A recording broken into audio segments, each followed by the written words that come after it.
Chapter 662. After chatting with Sazax and Asashel, Noah returned to the kitten's room. To Noah's surprise, when he arrived at the kitten's room, there was another person standing at the edge of the bed, staring at the kitten with a dazed expression. Himejima? The person standing at the edge of the bed and looking at the kitten was Himejima Junai. Hearing Noah's voice, Junai came back to his senses. His face returned to his usual gentle smile as he looked at Noah. Era, I thought I went to meet the parents. Meet the parents? Noah was stunned. What parents? Don't tell me you've forgotten. Junai tilted his head and reminded him. In terms of status, you're still the fiancé of Minister Lias. After being reminded by Junai, Noah remembered that there was such a matter, and he immediately laughed bitterly. What about you? Didn't you go with Lias to meet her parents? I've seen the minister's parents many times. This time, the minister wants to introduce a new family member to his parents. So, I asked for permission to come here to take care of the kitten. Junai chuckled. The minister's parents are unexpectedly very fond of the minister. Once they meet, they probably won't be able to leave before night falls. If you want to meet the parents, you can do it now. Under Junai's teasing, Noah could only roll his eyes. He came to the edge of the bed, sat down, and gently smoothed the hair on the sleeping kitten's forehead as he said to Junai. Sazax said that the kitten can hear us now. Do you have anything to say to the kitten? Anything to say? The smile on Junai's face slowly disappeared and was replaced by a complicated expression. Should I say, a lot? Is it a lot? Noah looked at Junai. But I don't think you're talking to the kitten much. Because the kitten can understand what I want to say even if I don't say it. Junai's eyes became extremely complicated. After all, we are the same kind of people. We all hate the blood and power in our bodies. You hate your own blood and strength? Noah's heart skipped a beat, but he didn't say anything. However, Noah couldn't help but sigh. Sure enough, everyone has an unbearable past. That's right. Junai gave a rare bitter smile. Unfortunately, I can't give it up. So, we can only choose to face it head-on, Noah said meaningfully. Immersing yourself in the sorrow of the past will only lead to stagnation. Teacher, this is how you got here, right? Junai smiled. However, that smile seemed forced no matter how one looked at it. As expected of the God Slayer and the Red Dragon Emperor. Compared to us, teacher is really too strong. No, you're wrong. I'm not strong at all. Noah directly denied it. When you realize that you have something that you can only do now, and a group of friends who are constantly supporting you and silently encouraging you, you will know that you don't need a strong will to face the past. You only need courage. With that, Noah stood up. Talk to the kitten more. It'll be good for her recovery. With that, Noah walked out of the kitten's room, leaving Junai alone. Junai still lowered his head with a complicated expression. No one knew what he was thinking. In the next 5 days, whenever he had time, Noah would talk to the kitten in her room. Not only Noah, but the girls, including Lias, who knew about the kitten's situation, would find time to come to the kitten's room and talk to her about all kinds of things. No one knew if it was because all her previous energy had been used up, but the kitten had not been able to wake up in the past 5 days. She had been in a deep sleep. Asashel felt that the kitten was consciously refusing to wake up. She was immersed in confusion about her own power. So, if he wanted the kitten to wake up, it would probably be up to the kitten to face him and accept his power. At that time, the kitten's mental problems would also be solved, right? During this period, Noah also met with Lias's parents a few times. It was mainly about Lias's engagement. It had to be said that Lias's parents really wanted to marry Lias off. During this period of time, they had been indirectly interrogating Noah, asking him when he was going to marry Lias and when she would give birth to a grandchild. Noah was quite speechless when he heard that. In addition, Noah could not directly say something like, I'm just playing with your daughter. It's not real, and I won't marry her. In the end, Noah could only brush them off. Under such circumstances, 5 days passed by. On this day, with Noah and Laius in the lead, a group of Jimenez's family members gathered in the courtyard in front of the Jimenez's house. Everyone was wearing sportswear, even Noah. Standing in front of everyone was a satchel. At this moment, a satchel was holding a teaching material in his hand as he bluntly said this. I'll say this first. The training I'm going to arrange for you is mainly designed for the future.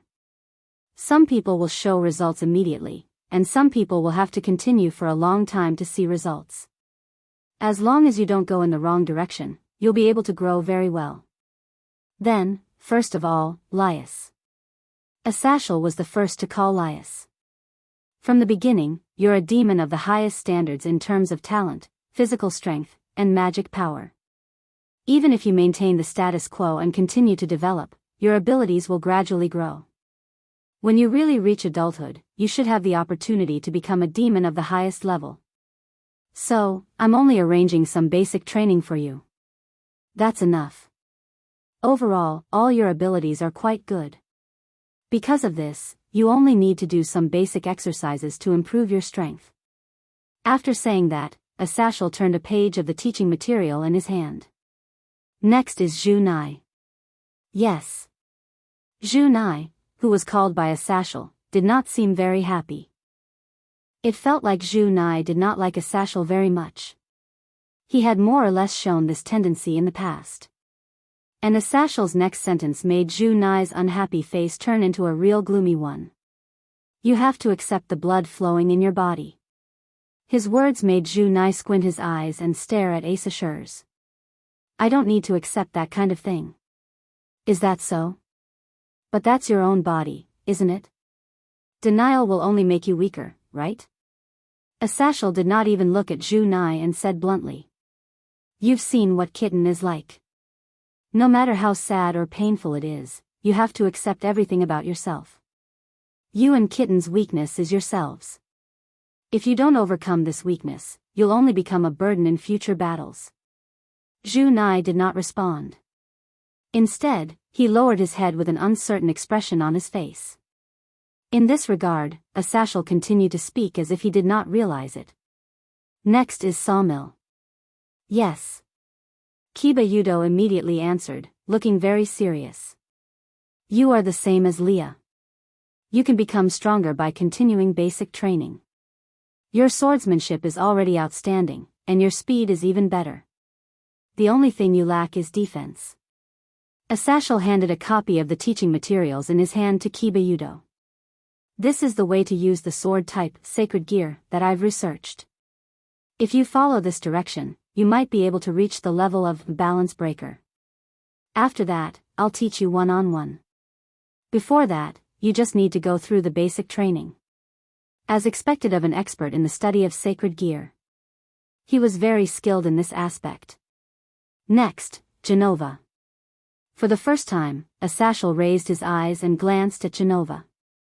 You've already undergone sufficient training in the church. Now, you don't need me to arrange any messy training for you. So, instead of doing pointless training, I think it's better for you to familiarize yourself with the trump card in your hand.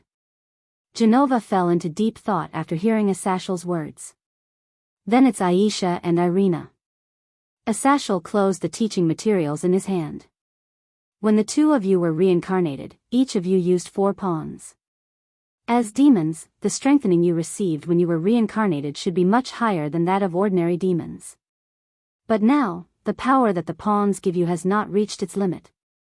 You who have just been reincarnated as demons are unable to bear the power of 4 pawns. The value of the pawns is even higher than that of a knight and a bishop, and it is close to the power of a rook. What you need to do is to release this power, and I will assist you. So that's how it is. We still have that kind of power in our bodies? Both Isha and Elena were more or less excited by this news. As for Label, Asashel scratched his head. Instead of letting me arrange training for you, why don't you go home to Phoenix and let your family teach you how to use the power of the Phoenix? Understood. Label nodded heavily. You can each carry out your own plans. Asashel finally looked at Noah. Noah, come with me. Your opponent is already waiting for you. Hearing this, Noah laughed. It was a laugh that made his blood boil. Chapter 663.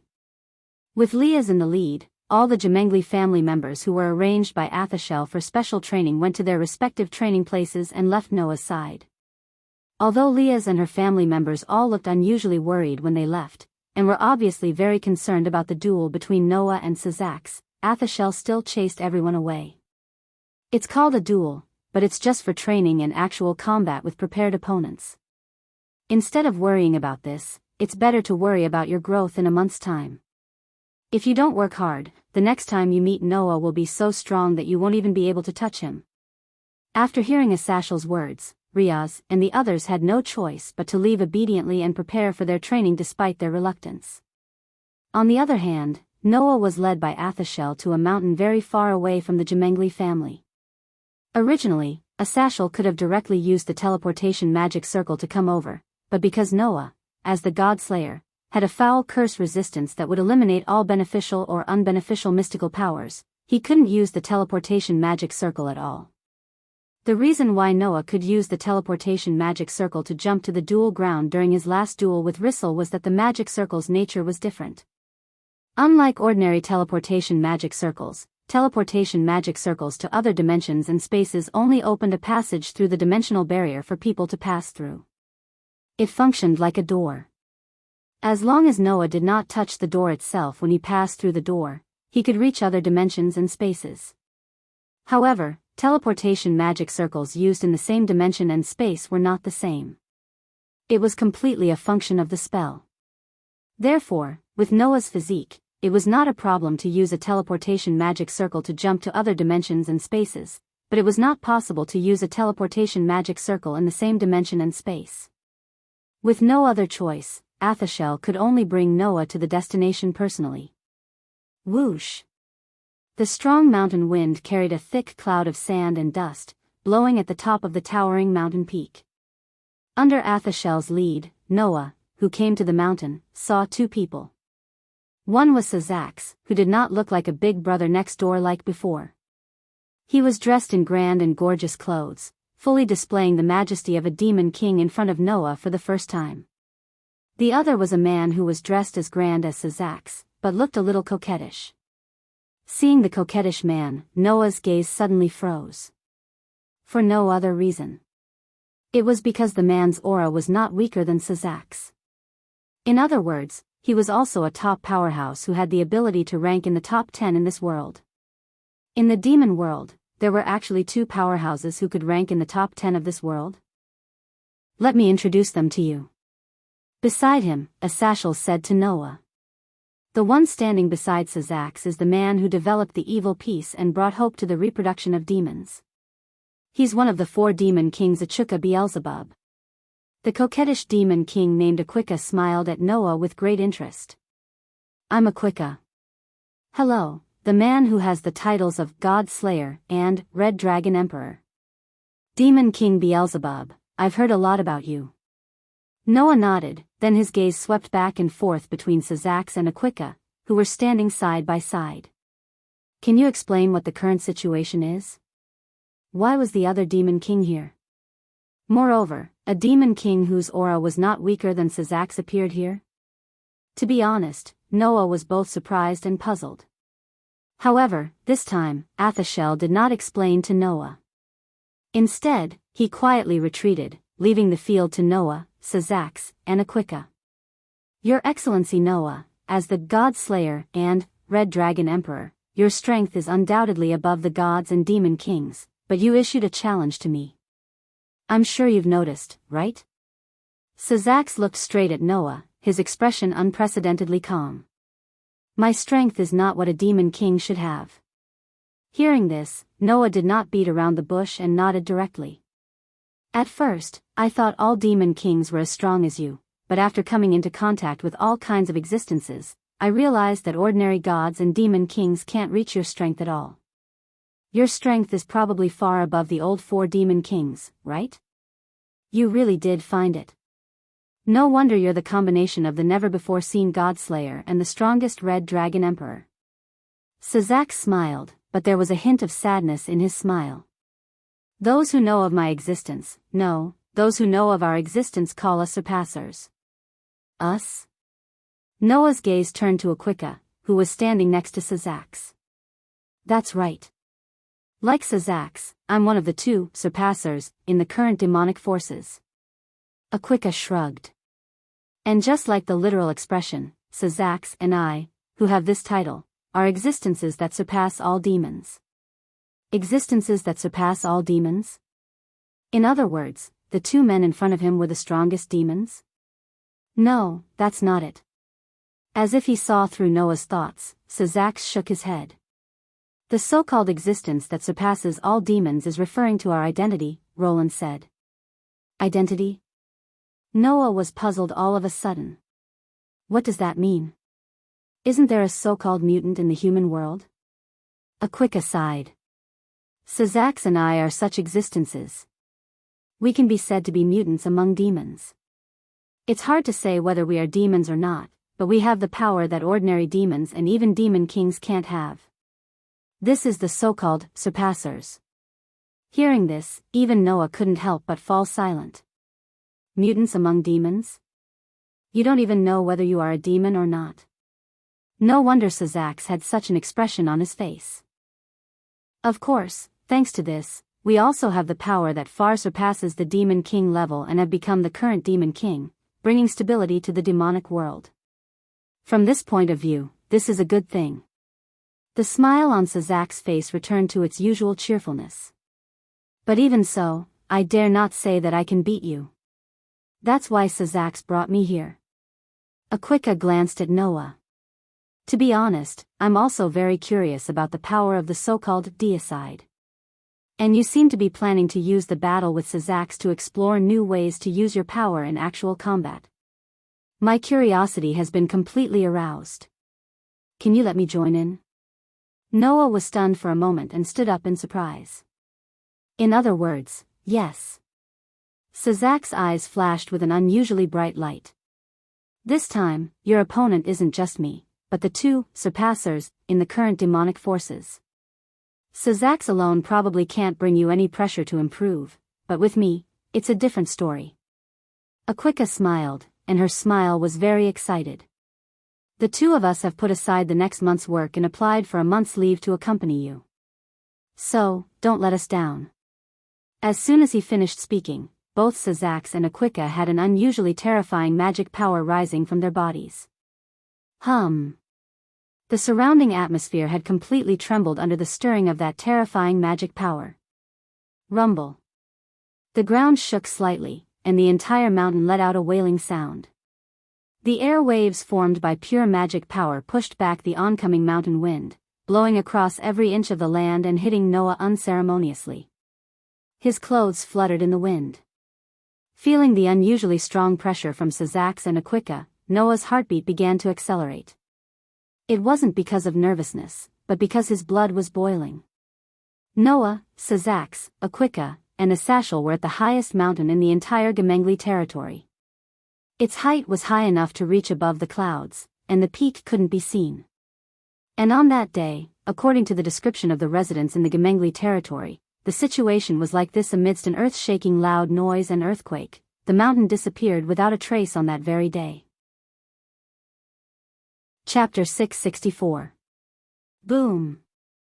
In the vast alternate space, a terrifying storm that seemed to have materialized carried the impact of a meteorite hitting the earth, sweeping in all directions. Pa pa pa pa. After a slight tremor, the surrounding space simply made a shattering sound as if it could not bear the burden. The whole place shook as if the sky was falling and the earth was cracking. And in the center of the impact storm, three figures were standing facing each other. Their bodies were surging with extremely terrifying magic fluctuations, causing the ground under their feet to crack like a spider web, gradually spreading in all directions. Before the impact storm dissipated, one of the three figures suddenly went limp and knelt on the ground with one knee. His face was incomparably pale, and he was constantly gasping for breath. Although the other two figures did not show a state of great consumption like the former, their posture was also battered and exhausted. They were slightly panting, and their eyes were fluctuating with exhaustion. There was also a trace of weakness on their faces. Obviously, they were also exhausted. Hiding at the side and witnessing how terrifying the battle between the three men was, Aesir smiled bitterly. He came out of the defensive boundary that he personally set up and clapped his hands. Let's stop here. Take a break for a while. Hearing this sentence, the three people in the confrontation almost simultaneously breathed a sigh of relief. Kneeling on the ground with one knee, Noah's face was pale and he was panting violently. He felt that the originally vast and boundless magic in his body had entered a state of overdraft. At the same time, he experienced the sound of his body being unable to bear the burden and the sharp pain in his head. He laughed bitterly. Sure enough, the consumption and burden of using two avatars at the same time is really too terrifying. If I only used one avatar to fight like usual, then I probably wouldn't be in such a sorry state, right? Saying so, Noah closed his eyes. Noble and smart, elegant and beautiful, I praise your life, and here you are integrated with nature. The spirit of speech representing the elf avatar gently sounded from Noah's mouth. Wang. A burst of starlight appeared on Noah's body, like small fireflies flying around Noah's body. It was quite beautiful. Under such circumstances, Noah's body that was creaking due to the enormous burden slowly calmed down. The sharp pain in his head also lessened little by little. Even the overdraft of magic in his body was recovering at an extremely fast speed. During this period of time, Noah always needed to rely on the power of the elf to recover after every battle. Otherwise, not to mention frequent actual combat training, just waiting for his body to recover would consume a lot of time. Compared to Noah, who had to try to use two avatars in battle, Sazak's and Achuka's consumption was not as intense as Noah's, but fighting with Noah, who used two avatars at the same time, was almost too much for them to bear, and they needed to rest from time to time. Fortunately, strictly speaking, Sazak's and Achuka did not belong to the category of demons. In addition, Noah constantly tried to use two avatars in battle, and entered a state of intense consumption before the battle even started. Sazak's and Achuka were not affected, and they barely managed to cope. How long has it been since I tried to fight with this level of power? Sazak sat directly on the ground and kept sighing. It seems like I've been in a state where I have to go all out during this period of time, right? If I don't go all out, I can't deal with the power called authority at all.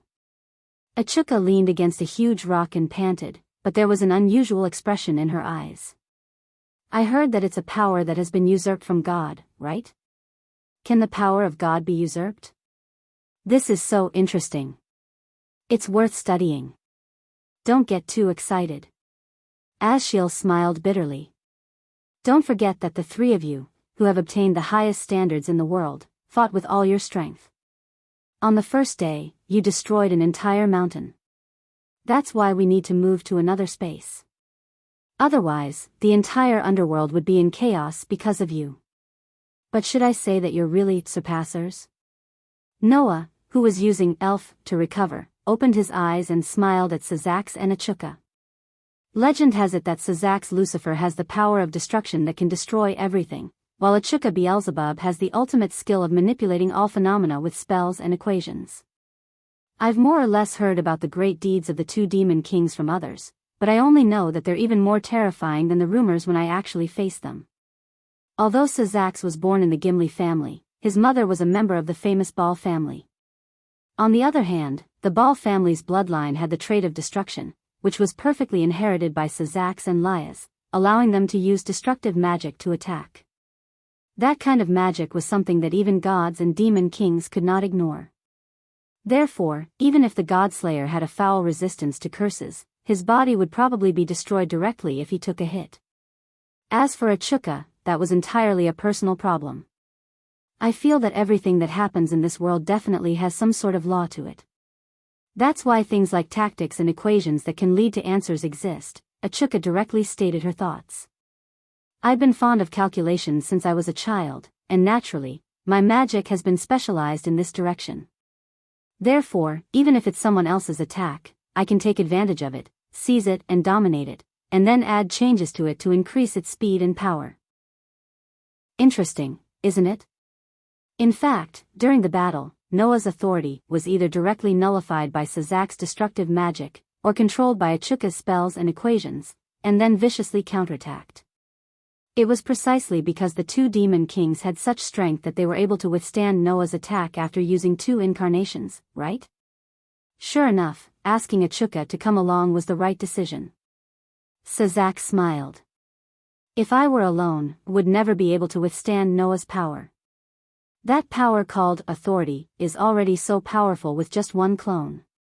If it wasn't for the huge burden and the exhaustion of using two clones at the same time, I definitely wouldn't have been able to withstand it. I also think that this power is very interesting, Achuka said excitedly. The power called storm can even control the sky to a certain extent. The power called white horse can summon the sun.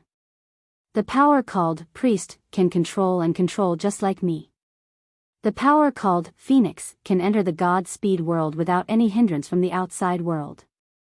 This is without a doubt a miracle. I don't know, if I study it clearly, can this power be used by people like magic? Achuka fell into deep thought as she said that. This demon king who developed the evil piece was an out-and-out researcher and inventor, and his favorite thing was to conduct all kinds of research and inventions. However, to study the power of authority, and even develop a way to use this power like magic, to be honest, no one thought that it would succeed. After all, this power was originally usurped from God. How could the method of using this power be developed out of thin air? Of course, with Achuka's wisdom, perhaps one day, he might be able to develop Pandora's great curse, so that ordinary humans could usurp the power of God after slaying God and create God slayers. That was not to say for sure. So, how are the results on your side? Asashel looked at Noah. The power of two clones, it seems that you can use it now? As you can see, I can use it, but the consumption and burden are unimaginable, Noah replied as he recovered his body. However, the more I fight, the more my body adapts, and the more proficient the control of the power will be. If this continues, it should work. That's really scary. Asashel shrugged. I'm looking forward to how strong you can become by then. Noah smiled indifferently and followed up with a question. By the way, how's the special training for Liath and the others going? Hearing this, Asashel's face suddenly darkened and changed the topic. What kind of person do you think Junai is? Chapter 665. What kind of person do you think Junai is? Asasher's sudden question made Noah raise his eyebrows directly. Sazak glanced at Asashel meaningfully, smiled, and closed his eyes. He looked like he was resting and didn't want anyone to disturb him. On the side, Achuka also leaned on the rock and fell into her own world. In an instant, only Noah and Asashers were left in the entire alternate space, and the atmosphere around them was enough for them to have a conversation. So, Noah asked directly. Why do you ask this question? Well. Asashers scratched his cheek and sighed. Because I have the responsibility to take care of her on behalf of my partner. Noah did not speak. He just looked at Asashers and began to ponder in his heart. Having said that, Junai seemed to dislike Asashel. Asashel had said the same thing to Junai before the special training began. Accept the blood in his body? Noah frowned. Asashers, what's your relationship with Junai? If you want to talk about relationship, there is indeed a little. Asashers closed his eyes and after thinking for a while, he looked up. There's nothing to hide. Junai's father is a companion who has been working with me since the beginning. Companion? Noah was stunned and immediately thought of a possibility. Could it be, Baichio, Asashers said. You should have heard of this name, right? Noah had indeed heard of this name. It was a cadre of the fallen angels, a high-level fallen angel with 5 pairs of 10 wings. His level was the same as Korkabor, but his strength was comparable to Asashers. He could control thunder and lightning, combine it with the power of light, and launch a lightning attack. He could be ranked in the top 3 in the entire fallen angel camp, a powerhouse stronger than Varley. Baichio is Junai's father. When Noah recalled the information about this fallen angel cadre, Asashur said this coldly. In other words, Zhu is a hybrid between a fallen angel and a human. After reincarnating as a demon, not only can she use the power of a demon, she can also use the power of a fallen angel. This news left Noah speechless. Is Vermilion a hybrid between a fallen angel and a human? Or the daughter of Baichio? To be able to use the power of a demon and a fallen angel at the same time? However, Noah had never seen it before. It's normal that you don't know. Zhu Nai has never used the power of the fallen angel. In fact, he hates this power, Asashel said with a complicated expression. Zhu Nai and Xiao Mao's situation is somewhat similar. Both of them have sealed their other powers within their bodies and have never used them. After Asashel's reminder, Noah also remembered. When he was in Kitten's room, Zhu Nai did say that she was like Kitten. She hated the blood and power in her body. Before the special training began, Asashel had told Zhu Nai that she had to accept the blood in her body. Was he referring to the blood and power of the fallen angel? But why? Noah asked in confusion. Why does Zhu Nai have to seal her power like Kitten? Is it because that power will also cause her to go berserk? That's not it. Asashel shook his head. Zhu Nai hates the blood and power of the fallen angel flowing in her body. It's entirely my fault. Zhu Nai's mother was called Ji Dao Zhuli. Once, Baichio was seriously injured and met Ji Dao Zhuli by chance. Under Ji Dao Zhuli's meticulous care, they gradually developed feelings for each other. The two fell in love and lived together. The daughter they gave birth to was Ji Dao Zhu Nai. However, one day, because of some matters that needed to be dealt with, Baichio left his wife and daughter and returned to the fallen angel camp. However, this also gave Baichio's enemies an opportunity to attack Baichio's wife and daughter. In order to protect Zhu Nai, Ji Dao Zhuli sacrificed herself. Zhu Nai always thought that if Baichio did not leave at that time, her mother would not have died. Since then, she has hated Baichio and the fallen angel bloodline in her body. Asashel's tone was full of complexity. In fact, that day, I insisted that Baichio come back to deal with some matters. Therefore, it is entirely my fault that his wife died and his daughter hated him so much. Noah really did not know what to say about such a secret. Because of this, Zhu Nai had never accepted the blood in her body and had always sealed the power of the fallen angel, right? Because of me, one of my companion's wife and daughter died directly, and the other has always hated him. Even I don't know what to do. Asashel rubbed his eyebrows. If possible, I truly wish that I could do something. However, that Baichio actually silently bore his daughter's hatred. He never bothered to explain himself, nor did he allow me to interfere. As a result, this matter has been dragging on for so long. I feel very uncomfortable in my heart. And then? Noah nodded. Are you planning to use this special training to let Zhu Nai begin to accept the blood in her body? Zhu Li will die. Zhu Nai is not wrong, and Baichio is not wrong either. I am the only one at fault, Asashel said. Zhu Nai herself must have understood that her father was not wrong at all, but she was never willing to admit it. Therefore, I want to slowly let her accept me. I have to start with the power of the fallen angel in her body. I even arranged for Baichio to guide her cultivation, but it seems to have no effect. At this point, Asashel patted his face. Zhu Nai's situation is somewhat similar to Kitten's. You are thinking of a way to let Kitten accept you, right? Why don't you think of a way to manage Zhu Nai's matter? After all, she is your fiancé's family, right? Aren't you thinking too highly of me? Noah sighed. If it was so easy to solve, then Kitten would not have fallen into a coma now, and Ji Shima would not have lived with this hatred for so many years. Regardless, you are usually in contact with Lias's family. If you have the chance, help me take care of Zhu Nai. Asashel patted Noah's shoulder and immediately said to Sarzax, who was silent beside him. By the way, your sister's family is also a group of interesting people.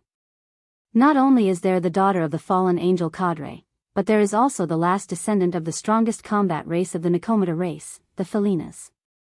There are also the sword saint of 2 churches. It's really a gathering of all kinds of people. Even I am a little surprised. Sarzak suddenly smiled. Especially that girl named Genova. It is said that she seems to be a natural wielder of the holy sword, and she has a real holy sword on her, right? A real holy sword? Noah's heart skipped a beat. Could it be that the trump card that Genova has been hiding is actually the holy sword? That's right. Asashel nodded. It's not a part of some messy holy sword, but another complete holy sword that is completely on par with the Sword of Kings. A complete holy sword. That was the trump card that Genova had been hiding. This piqued Noah's interest. What kind of holy sword is it? You want to know? Go back and ask Genova yourself after the special training. Asashel stood up. You guys have almost recovered, right? Hearing this, Noah realized that he had almost recovered. His body was full of strength again, his head no longer hurt, and even his magic power had recovered by more than half. He could continue fighting. On the other side, Sarzax and Achuka opened their eyes at the same time and nodded. We can continue at any time. Good. Asashel said loudly. Then let's continue. After saying that, Asashel slipped away and ran directly into the enchantment that he had set up not far away. He looked like he had nothing to do with it and did not want to be implicated. Seeing this, Noah, Sarzax, and Achuka were all speechless. For the time being, Asashel was also the governor of the fallen angels, and a strong man who was on par with the gods and demon kings. Under such circumstances, he still had such a performance when facing Noah, Sarzax, and Achuka. It was conceivable that the battle of these 3 men who were out of the norm was against the rules. There are nearly 25 days until the end of the month. Noah clenched his fist and felt the power flowing in his body. He immersed his mind in the stone plate with the pattern of the 10 incarnations on the outline, and the corners of his mouth gradually rose. At least I have to control the power of using 2 incarnations at the same time. Chapter 666. A month later, in the corner of that alternate space, Asashel, who was in the barrier, stared at the scene before him, falling into an uncontrollable shock. Right in front of Asashel, a scene that could only be described as unbearable to look at was presented before him. Dong! This was the sound of a mountain being cut in half and crashing to the ground. Pa! This was the sound of rolling rocks falling into the crevices that were spreading out from the ground. Wang! This was the sound of the surrounding atmosphere constantly stirring together, so chaotic that it could be seen with the naked eye. Kacha! This was the sound of space breaking apart like glass, exposing a pitch-black void to the air. Amidst the various sounds and visions, Sazix and Achuka were standing back to back in a bottomless pit. Their clothes were tattered, and they were panting heavily. They couldn't even utter a single word as their bodies trembled in exhaustion. Against the backdrop of such scenes, Noah straightened his back and stood straight in the middle of the bottomless pit, panting slightly. Looking at Sazix and Achuka, who had their backs against each other and could no longer fight, Noah raised his hand and stared at his palm. After a while, he held them tightly. Finally, Asashel finally reacted, and hurriedly leaped up.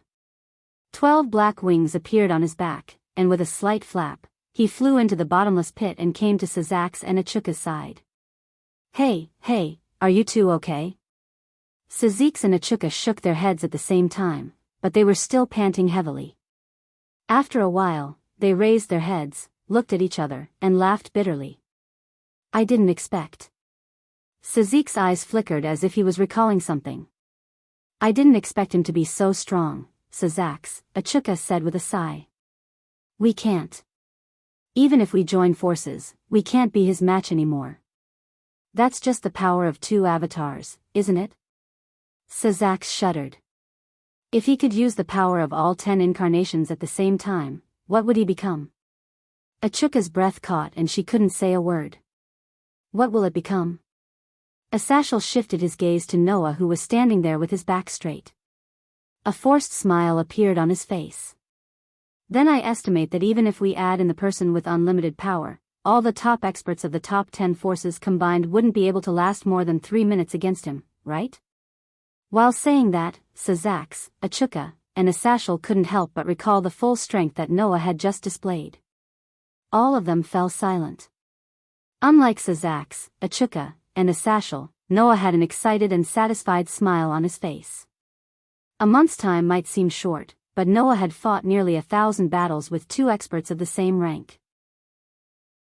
With 2 experts of the same rank as him as a sparring partner, and him constantly going back and forth between intense consumption and rapid recovery due to using 2 avatars at the same time, Noah finally achieved satisfactory results on the last day due to the nature of the God Slayer that allowed him to become stronger through battle. However, this was only the beginning. A month's time was more or less limited. But I've already taken the first step successfully. The next step is to continue walking down this path. Noah's eyes were unprecedentedly bright. After stretching, he waved at Sazax, Achuka, and Asashel. Alright, we should go back. Sazax, Achuka, and Asashel looked at each other, and finally laughed in unison. He's so carefree, and here I thought his first words would be thanks or something. Well, isn't that good?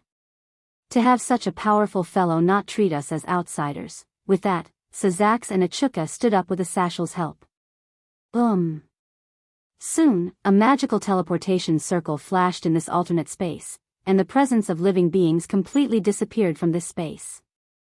Only a broken alternate space was left, and it was slowly crumbling here, the courtyard of the Jumanli family's residence. In front of the fountain, a group of Jumanli's kin had gathered together again.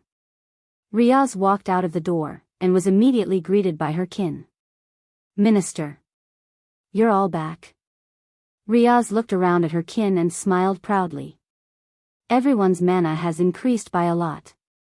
As expected of my kin. Indeed. Whether it was Junai, Aisha, Genova, Irina, Label, or Kiba Yudo, all of their auras had increased by a huge margin. Hee. Irina made a victory gesture. Aisha and I have developed the power of the 4 pawns together. Our power has increased by a lot. Yes. Aisha nodded. My healing ability has increased by a lot as well. The healing time has decreased. It was not just Aisha and Irina. The rest of them had improved as well. Especially Genova, who was holding a blue and white greatsword with a wide bottom and a sharp top. Everyone present could feel an extremely strong holy power from the sword, and even the demons felt a prickling sensation on their skin. That's a holy sword, right? Label asked curiously. It doesn't seem to be the same as your holy sword of destruction and Irina's holy sword of mimicry. Of course it's different, Irina exclaimed. Those 2 holy swords were forged using the fragments of the king's sword. But Genova's sword is a complete holy sword, it's not something a broken holy sword can compare to.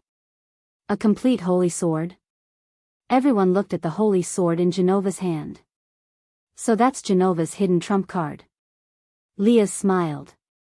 That's Dilandar. You should have heard of it before. As soon as she said that, a voice entered everyone's ears. So that's how it is. So the holy sword that Genova wields is Dilandar?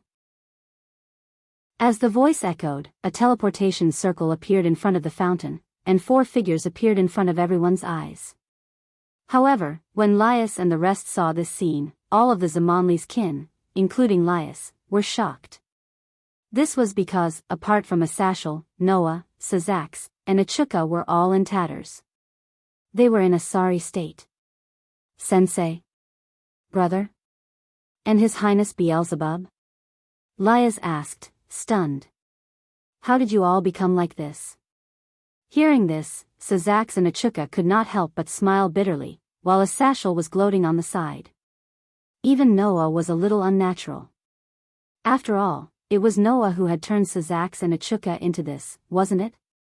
Let's not talk about this for now, Laias, Sazax said to Laias.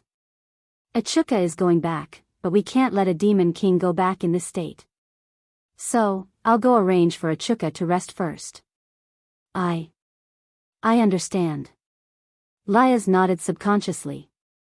There's a gathering of the new generation of demons today, right? Achuka said to Lia's kin. Prepare yourselves well. When the time comes, the 4 demon kings and many nobles will be there. Yes. The Zamonli's kin quickly answered. Then, Sazax and Achuka left the scene together and entered the Zamonli's home. Lias. Noah came to Lias and asked. How's the kitten? The smile on Lia's face slowly disappeared as she shook her head. No, there's still no sign of waking up. Is that so? Noah was silent for a moment before nodding.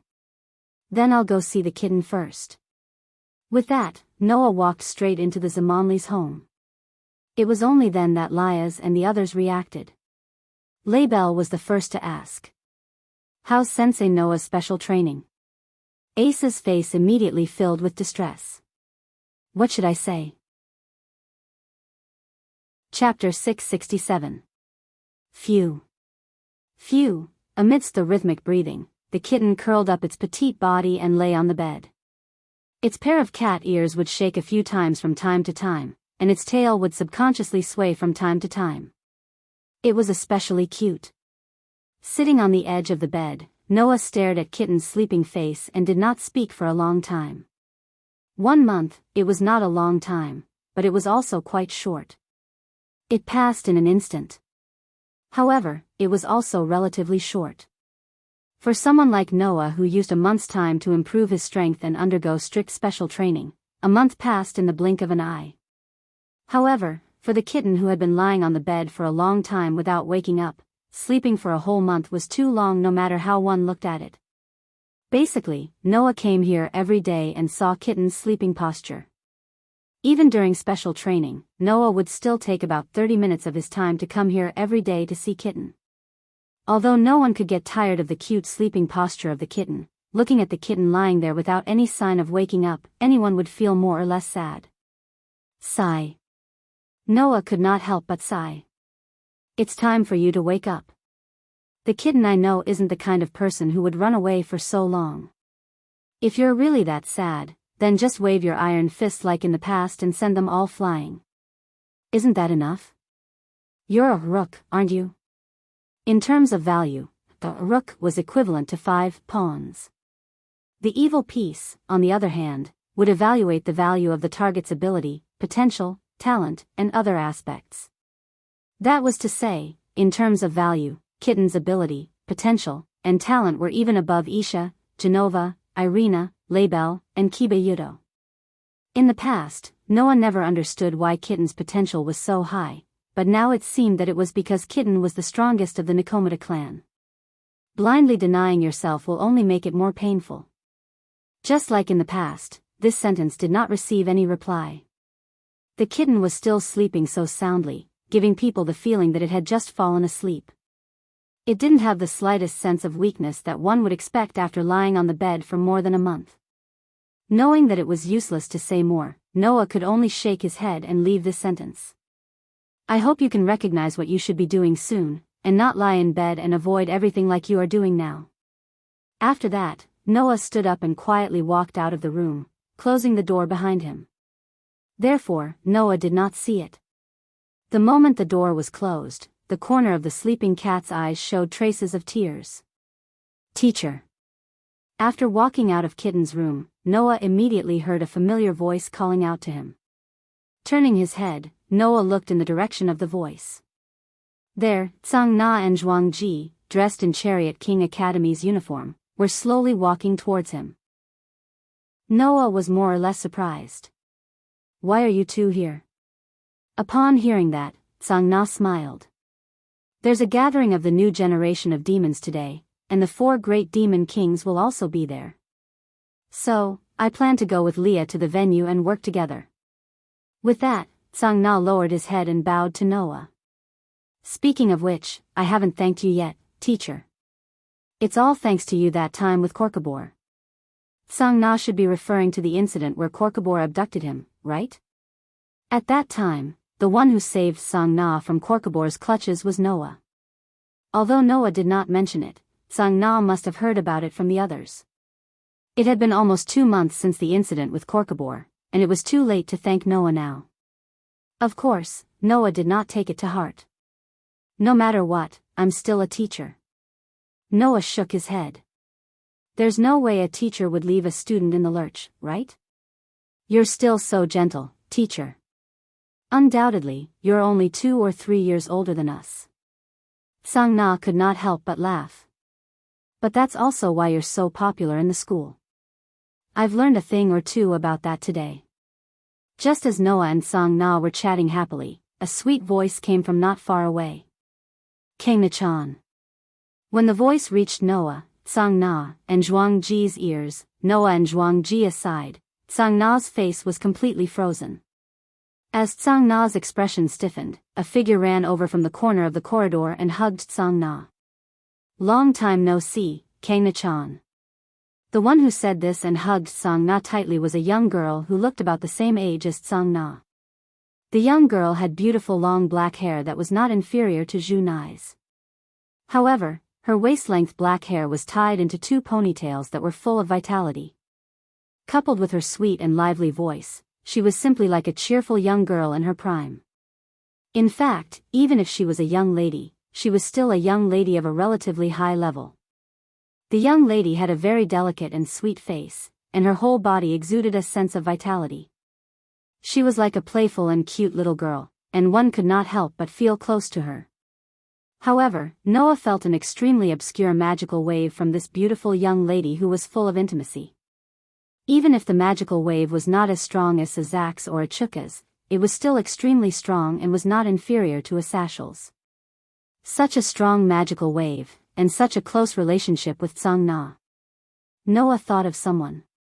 At the same time, Sang Na, who was hugged by the beautiful young lady, also cried out in a somewhat pathetic manner. Sis. Sister. Why are you here? Yes. Sister. The beautiful young lady in front of him was Sang Na's sister. One of the current 4 demon kings, the only female demon king with the name of Leviathan Seraphil Leviathan. That's too much, Kangna-chan. While Noah was looking at Seraphil with some surprise, the current demon king, Her Highness Leviathan, was like a little girl who was throwing a tantrum, puffing up her cheeks in dissatisfaction. Undoubtedly, you came to the underworld, but you didn't come to see me first. I'm so sad that I'm about to cry. Seeing that Seraphil was about to pretend to cry, the corners of Noah's mouth twitched fiercely. Is this girl really a demon king? She's even more frivolous than Sazak's, the big brother of the family. She doesn't have the dignity of a demon king at all. A demon king is actually acting cute like this? Is there really no problem? Sang Na obviously had the same thoughts as Noah, and her face was unprecedentedly red. That was because of shame and humiliation. Sister, you're a demon king. Please pay attention to your words and actions. This is very embarrassing. What? Seraphil's cheeks puffed up more and more, and even the corners of her eyes were filled with tears. Little Tsang, who always said, I love Big Sister the most, when I was a child, has finally started to dislike Big Sister. Noah almost spat out. Love Big Sister the most? That cold student council president was like this when he was a child? Big Sister. Sang Na's face was already so red from embarrassment that it couldn't get any redder. Even her voice was raised. My teacher is still here. Please don't make me lose face again, okay? Teacher? Seraphil was startled, and then she seemed to have discovered Noah. She looked at Noah, and then her eyes lit up. Could it be that you're the little brother of the Red Dragon Emperor, the God-slayer that little Sazak's and little Achuka can't forget? What do you mean they can't forget? Noah resisted the urge to ridicule and laughed dryly. Hello, Miss Leviathan. However, Seraphil didn't care about Noah's somewhat unfamiliar greeting at all. She directly grabbed Noah's hand and shook it vigorously. Might Sang Na-chan is really in your care. When Sang Na-chan was about to be defiled by the hateful fallen angel cadre, you appeared handsomely and saved Sang Na-chan at once. When I first heard the news, I was super moved. It was like a prince and a princess. Noah was speechless. Chapter 668. Look. Look at this. In the reception hall of the Gemengli family, Seraphil was holding a photo only 5 centimeters away from Noah's face and exclaiming excitedly. This is a photo of Kangnachan when she was 12 years old. She started to put on a straight face since then, but because she was very young, she looked very cute. Very cute, right? Right? Right? Being entertained by the Demon King with such a warm attitude, Noah could only stiffen his face and endure Seraphil's excited expression as she held the photo and expressed her overly heavy love for her sister. The corners of his eyes kept twitching. Taking a closer look, there were photos on the ground around the excited Seraphil. Those photos were all of Kangnachan. It should be said that those photos were all photos of Kangnachan's growth process. There were photos of her when she was just 1 year old. There were photos taken with Seraph, and photos of him following Seraph around like a shadow. There were photos of her carrying a school bag and seemingly preparing to go to school. There were also photos of her studying at FOA Academy when she had just entered the human world. At that time, she started to become cold and pretentious. All of these photos were of Kangnachan. Noah did not know why Seraphil carried a lot of photos of Kangnachan with her, and all of them from childhood to adulthood. However, Noah's intuition told him that if he took this seriously, he would lose. It's really great that the human world has photography technology. Although demons can also use magic power to record images, they are not as easy to collect as photos in the human world. So, ever since I learned about the photography technology, I've been very happy. To be able to record Kangnachan's growth in this form, the humans who invented photography are really great. Seraphil did not seem to realize that there was anything wrong with her behavior at all and was still venting her enthusiasm for Noah. Noah was almost unable to bear it. On the side, Kangnachan's face was already distorted. She looked like she wanted to find a hole to bury her head in before completely fainting and erasing this memory. To be honest, this was the first time Noah had seen Kangnachan like this. Therefore, Noah was also very happy. Just as Kanna was about to burst into tears, Sazax appeared. Oh. He seemed to be quite happy. Did anything good happen? Yo, little Sazax, Seraphil greeted Sazax with a photo in her hand. I'm showing little Noah pictures of my Tsang Na when she was young, little Noah. This form of address reminded Noah of Gaia and Pandora, the 2 girls who claimed to be his mother. Come to think of it, Seraphil's energetic appearance was quite similar to Gaia and Pandora. Childhood photos? Sazax was slightly taken aback, but he soon understood. So that's how it is. Do you want to take a look at my Lias's childhood photos? While saying that, Sazax took out a few photos from his pocket. A cursory glance showed that almost all of the photos were of Lias when she was young. Why did the 2 demon kings carry around pictures of their younger sisters? Noah felt that he could not keep up with the pace in front of him. Lias. Kanna, on the other hand, was moved to tears as if she had found a home. So you're like me, enduring this hellish humiliation all the time. As expected of my childhood sweetheart, she really found a home in a strange place. Noah suppressed the churning in his heart and spoke directly. The gathering of the new generation of demons seems to be starting soon. Sazax, Seraphil, don't you need to leave first? Well, little Noah, you're being too formal. Seraphil made a V gesture.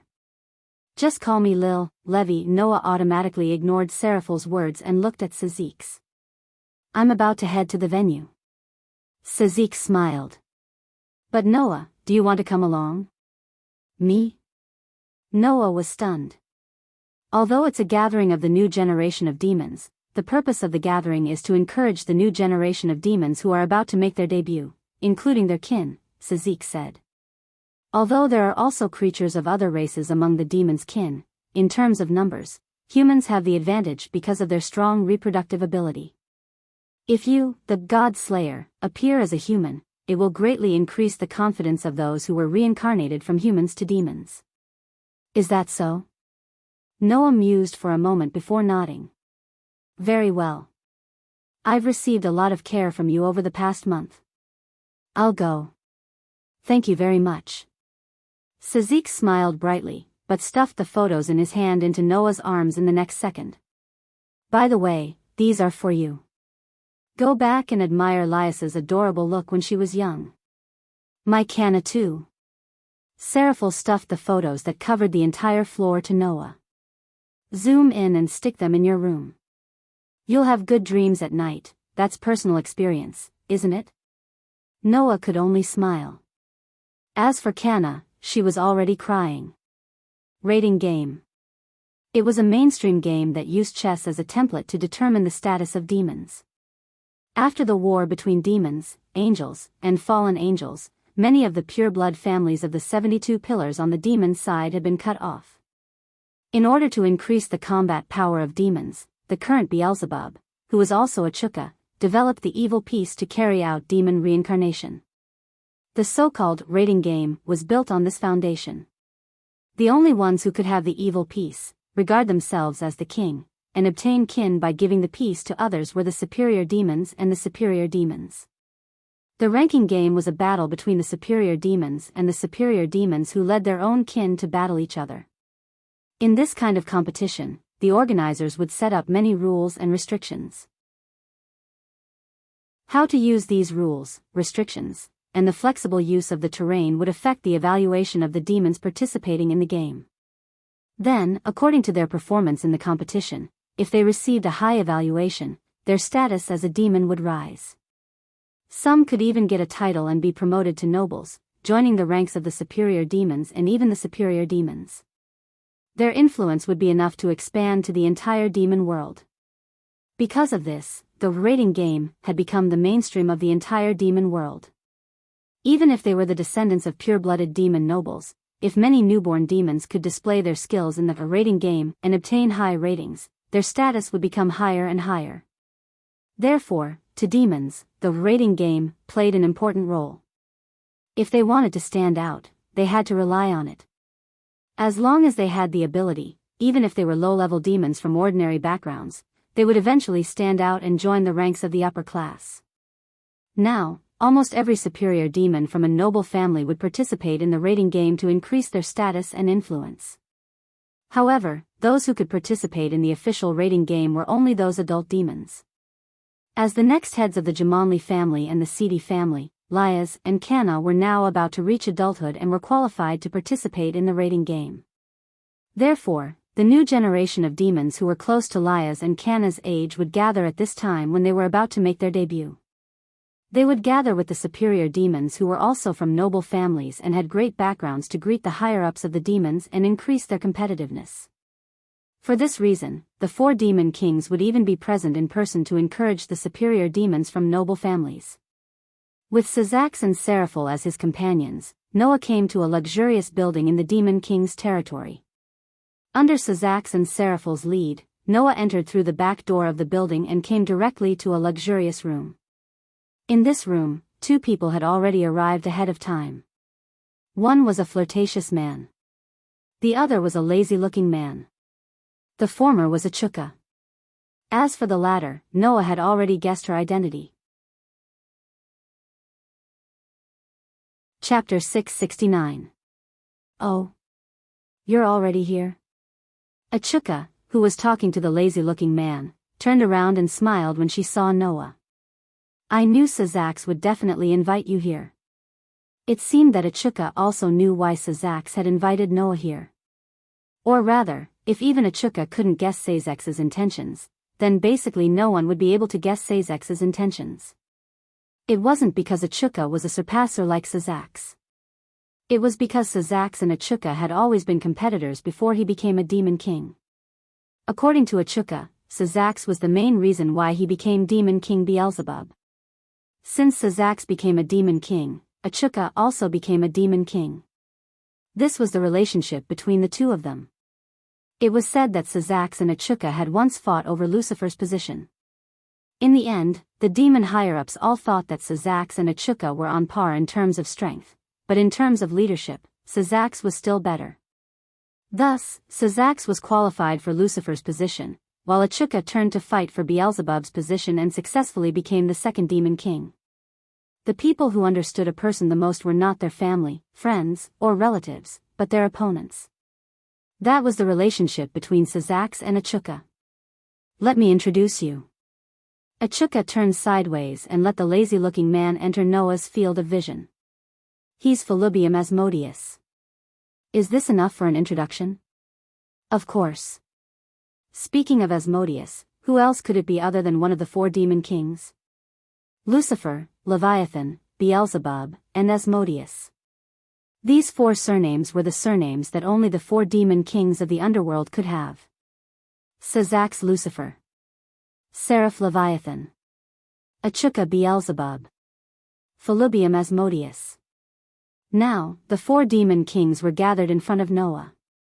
Hello, I'm Felubium. The last demon king greeted Noah in an extremely lazy and undomineering tone, like a nerd who had no drive at all. Although I'm the demon king, I don't want to do things that are too troublesome. Therefore, being able to witness the signing of a peace treaty between the three major powers has reduced my workload by quite a bit. I sincerely welcome such God Slayer and Red Dragon Emperor. Noah was very calm when he heard Felubium's heartfelt words. With Sazax and Seraph as examples, Noah no longer felt that the legendary demon king was a great and majestic figure. As for Achuka, despite his serious appearance, this demon king who was passionate about inventions and research was currently in a state of idleness. Basically, except for things that could stimulate Achuka's curiosity, this demon king was in a state of refusing to work. In the past, the demon king's work was also pushed to his subordinates and the other three demon kings. He himself only attended some meetings and occasions that the demon king had to attend. In other words, the current four demon kings were a group of guys who did not have any majesty that a demon king should have. Therefore, Noah felt that even if he were to ridicule Felubium here, it was simply for his own amusement. Sorry, it seems that it took a lot of time because of me. At that moment, Noah did not make any unnecessary pleasantries and directly said so. Teleportation magic arrays in the same dimension and space are ineffective on me, so Sazax, Seraph, and I could only come here by transportation. I heard that this is the special physique of the God Slayer, Achuka said excitedly. Except for the power that works on the gods, all other mystical powers are ineffective on the God Slayer. I was very surprised when I first heard about it. With that said, Achuka looked at Noah as if he wanted to dissect Noah, which made Noah's hair stand on end. That's really a convenient physique. I don't have to worry about being attacked by some small fries. If I had your physique, then I wouldn't have to be on guard against being attacked at all times. It would save me a lot of trouble. Felubium sighed. When can I live a leisurely life without a job and just eat and wait for death every day? I can't ridicule. If I ridicule, I will definitely lose. Noah desperately told himself in his heart and rubbed the space between his eyebrows. So, has the party started?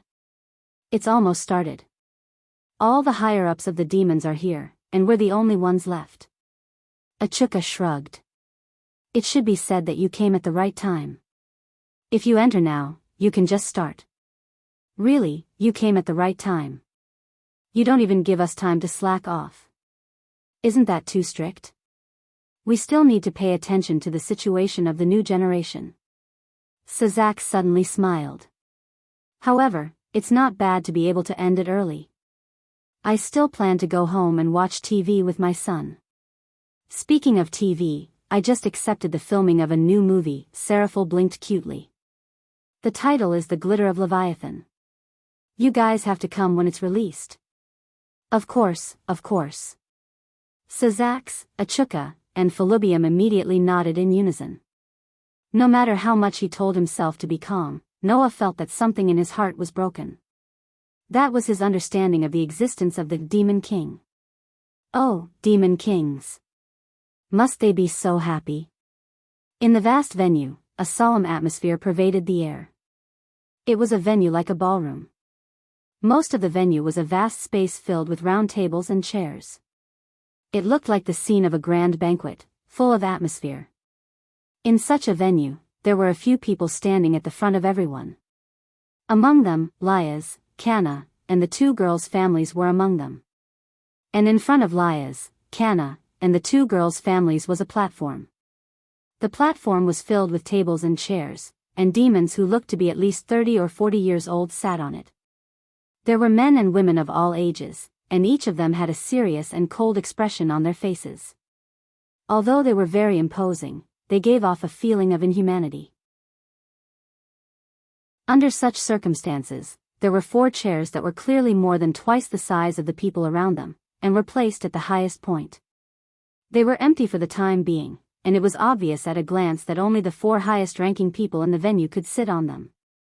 Then, Sazax, Seraph, Achuka, and Felubium led Noah out from behind the curtain beside the platform.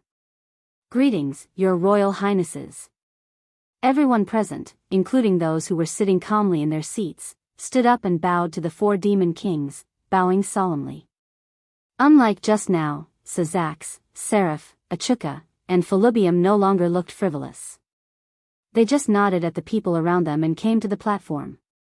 As such, Noah, who appeared with the 4 demon kings, immediately attracted everyone's attention. Putting aside Liaz, Canna, and the others, the demons' higher-ups were stunned at first, and then someone lost his composure and exclaimed, "Isn't that the Godslayer?" As soon as those words came out, the entire venue was silent. When he fought with Rizzle in the alternate dimension, apart from the Jumanli family and the Phoenix family, many demon nobles witnessed that battle in the form of spectators. Naturally, many of the demons' higher-ups here had seen Noah's display of invincible might. "Does everyone know the identity of the person beside me?" Sazax turned and spoke loudly to everyone present. "As the Godslayer, and the Crimson Dragon Emperor, of the 2 heavenly dragons, I believe everyone has heard of His Excellency Noah.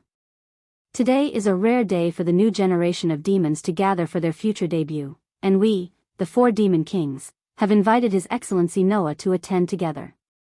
Although His Excellency Noah is not a demon, he is still our honored guest. We must treat him well, understood?"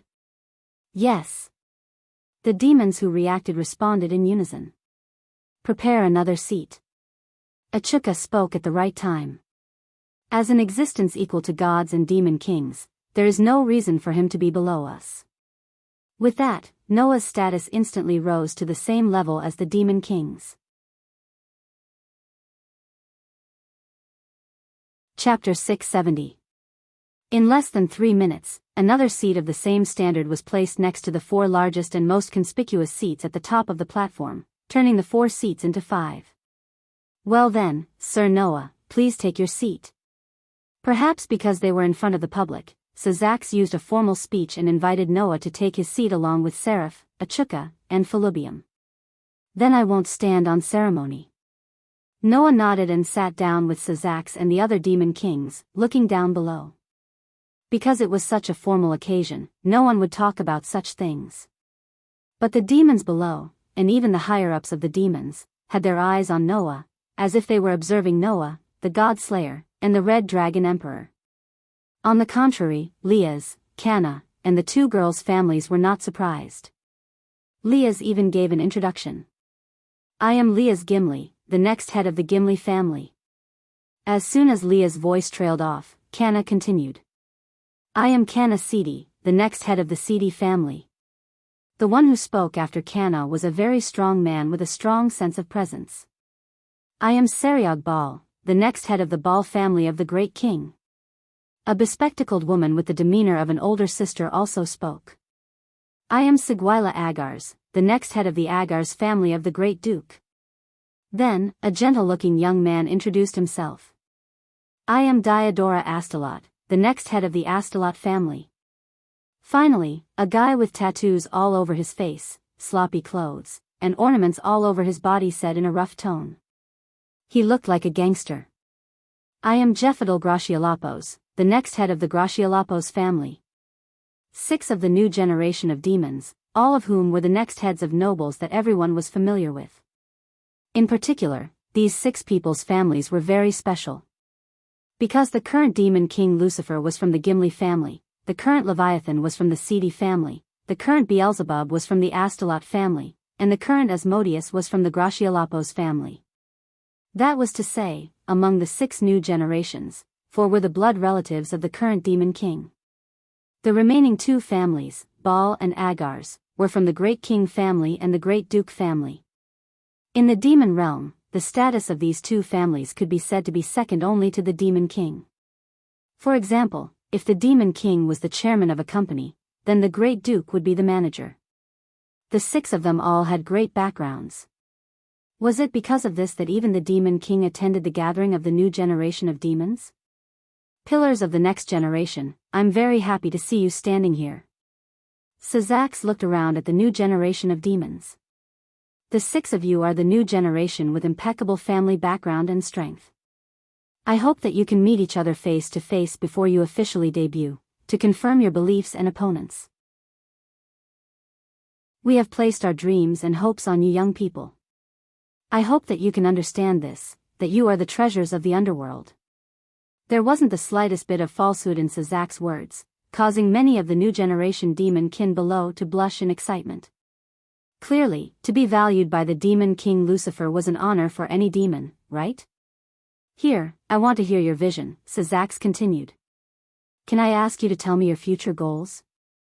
The new generation of demons immediately looked at each other.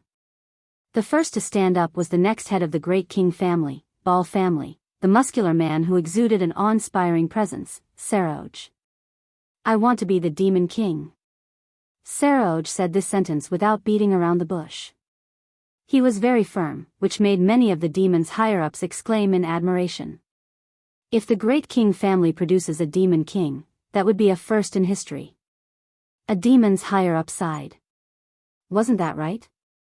The Baal family was already in existence second only to the Demon King in terms of status. A person from such a family would become the highest Demon King? When that time comes, perhaps his influence would be the greatest among all the Demon Kings? While the higher-ups were exclaiming in admiration, Liaz stepped forward and spoke with a determined face. My dream is to stand at the peak of the rating game and become the undisputed champion. Hearing Liaz's words, Sazax could not help but put on a smile on his face. That was also an incredible dream. One should know that the rating game was the mainstream way to determine one's status in the demon world. The higher the ranking, the higher the status of the demon. So, what did it mean to be the champion? It meant that even a servant could obtain a status only second to the Demon King. It had to be said that this was also a great and far-sighted dream. Under such circumstances, Tsang-Na stepped forward and said, "Don't worry about it. I want to establish a school for the rating game in the underworld." The upper echelons, who had been in awe until now, opened their eyes wide at the same time and looked at each other in dismay. Not to mention the higher-ups, even Noah was puzzled. Establishing a school? What kind of dream was that? Wasn't the status of the seedy family something that could be achieved in minutes? One of the higher-ups asked directly. There's already a place to learn the game in the underworld, right? Hearing this, Tsang-Na only replied indifferently. That's a school that can only be attended by the higher-ups and some of the demons with special privileges. I want to establish a school that educates everyone regardless of background. Even the lower-level demons and reincarnated demons can study there.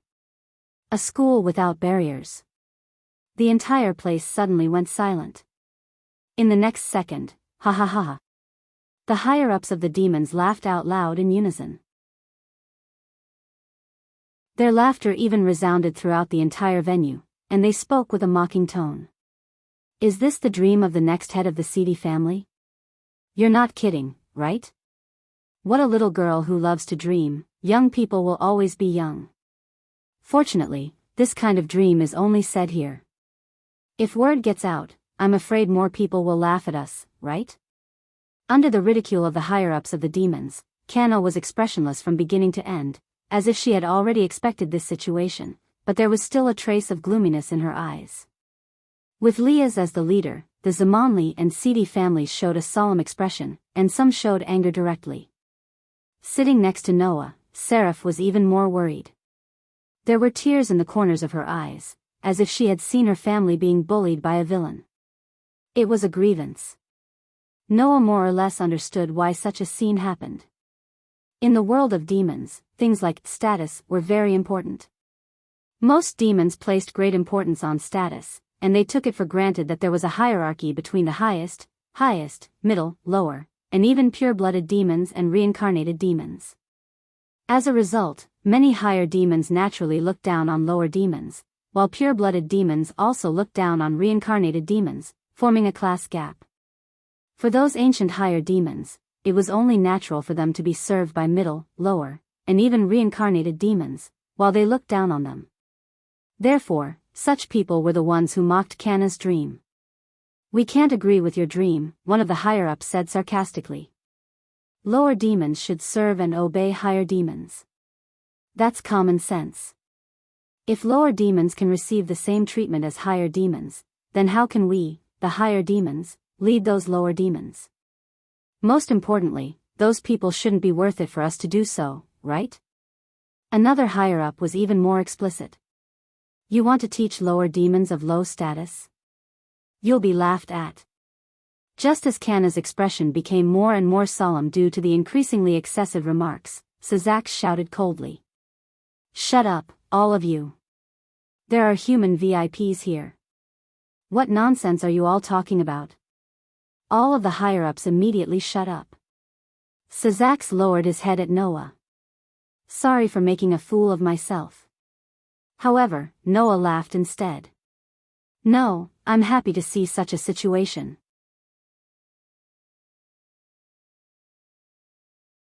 Chapter 671. Happy to see it? Everyone present, including Sazax, Seraph, Achuka, and Philibium, were stunned. Aside from the demons' leaders and the bystanders, even Liath and the girls were stunned. Even Song Na was flabbergasted. What was the meaning of this sentence? Was he adding insult to injury? But wasn't Noah's relationship with Cana pretty good? That was why no one thought that Noah would suddenly say something like that. Seraph, who couldn't hide her thoughts, asked blankly. "What does that mean?" "It's just the literal meaning." Noah merely glanced at the demons' leaders who were mocking Cana and smiled coldly. If a dream gives people the feeling that it's too easy to realize, they would only feel as expected even when it's realized. There would be no sense of accomplishment at all. On the other hand, if it's a dream that everyone thinks is impossible and even mocked, what would the faces of those who mocked others look like when it's realized? Don't you think it's quite exciting? As soon as this was said, the faces of the fiend higher-ups changed slightly. Moreover, the mockery of others can sometimes bring a heavy blow, but it can also bring great motivation. From what I know about Cana, today's mockery should be the motivation for her to realize her dream, right? Noah's voice echoed clearly throughout the hall. The more the dream is mocked, the more valuable it is to be realized. As a teacher, all I can do is to give my student a push when she's on the path to realize her dream, and pull her back when she's on the wrong path. Cana, don't let me down. Those words weren't very impassioned, and were even rather flat. However, when Noah's words entered Song Na's ears, they became a tumbling torrent that made Song Na's heart burn. She lowered her head deeply in Noah's direction and squeezed out a voice that was obviously suppressed from her throat. "Yes, teacher." The atmosphere that had become extremely heavy due to the mockery of the demons' leaders was all dispelled at once. Liaz and the others couldn't help but smile. Sazax, Achuka, and Philibium also slowly raised the corners of their mouths. Seraph was even more agitated as she clutched Noah's hand tightly. If it weren't for the fact that this wasn't the right place, perhaps this demon girl would have pounced on Noah and pushed him down, right?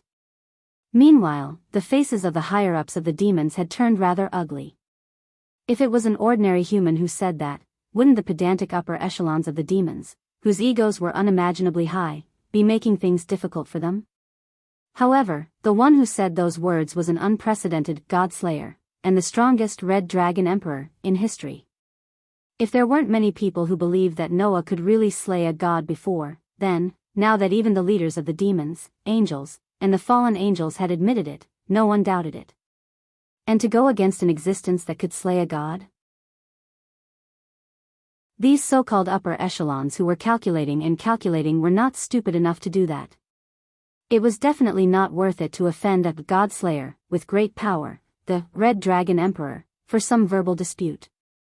Although these demon leaders had high self-esteem, it was precisely because they were leaders that their starting point of consideration for a matter would only revolve around two aspects, whether it was beneficial or not. Therefore, none of these so-called leaders would do something that would not benefit them at all if they had a verbal dispute with an existence that could slay a god and ended up offending such a figure. Hence, even though all of them had sullen expressions on their faces, none of the higher-ups of the demon world present chose to refute, and could only swallow their anger. In this regard, Noah just shrugged. Sorry, I'm talking to myself a little. Everyone, just treat it as a teacher nagging at a student. Don't mind it. Continue. These words almost made all of the demon race's higher-ups vomit blood. Nagging? A nagging was enough to slap the faces of the nobles of the entire demon world? Isn't this just purely used to annoy people? Of course, everyone knew that Noah was really infuriating people, and his purpose was to vent Sang Na's anger. With no other choice, the upper echelons could only choose to turn their heads away as if they hadn't heard anything. This made Seraphil laugh out loud, and it also made the upper echelons embarrassed. This heartless demon king had really done a good job of slashing people with his sword. It is my dream to establish a rating game school that teaches everyone regardless of background. With Noah's support, Sang Na returned to his usual calm appearance and nodded to the leaders present. I look forward to your guidance. After saying this, Sang Na left. According to this process, as long as the rest of the new generation of demons spoke of their future prospects, the four demon kings would then express their condolences, and the end would be announced. However, no one expected that because of the following words of another demon of the new generation, things would get out of hand. Before stating my future dreams, there is one thing that I hope everyone present can bear witness to. The one who said this was Diodora, who came from the Astaroth family and was a quick-as-blood relative. While everyone present was looking at each other, Theodora turned around and walked in a certain direction. Not long after, she arrived in front of a startled young lady. It was none other than Aisha. Aisha Aljet, I finally meet you. Hearing Diodora's words, everyone, including Noah, was surprised. Diodora knows Aisha?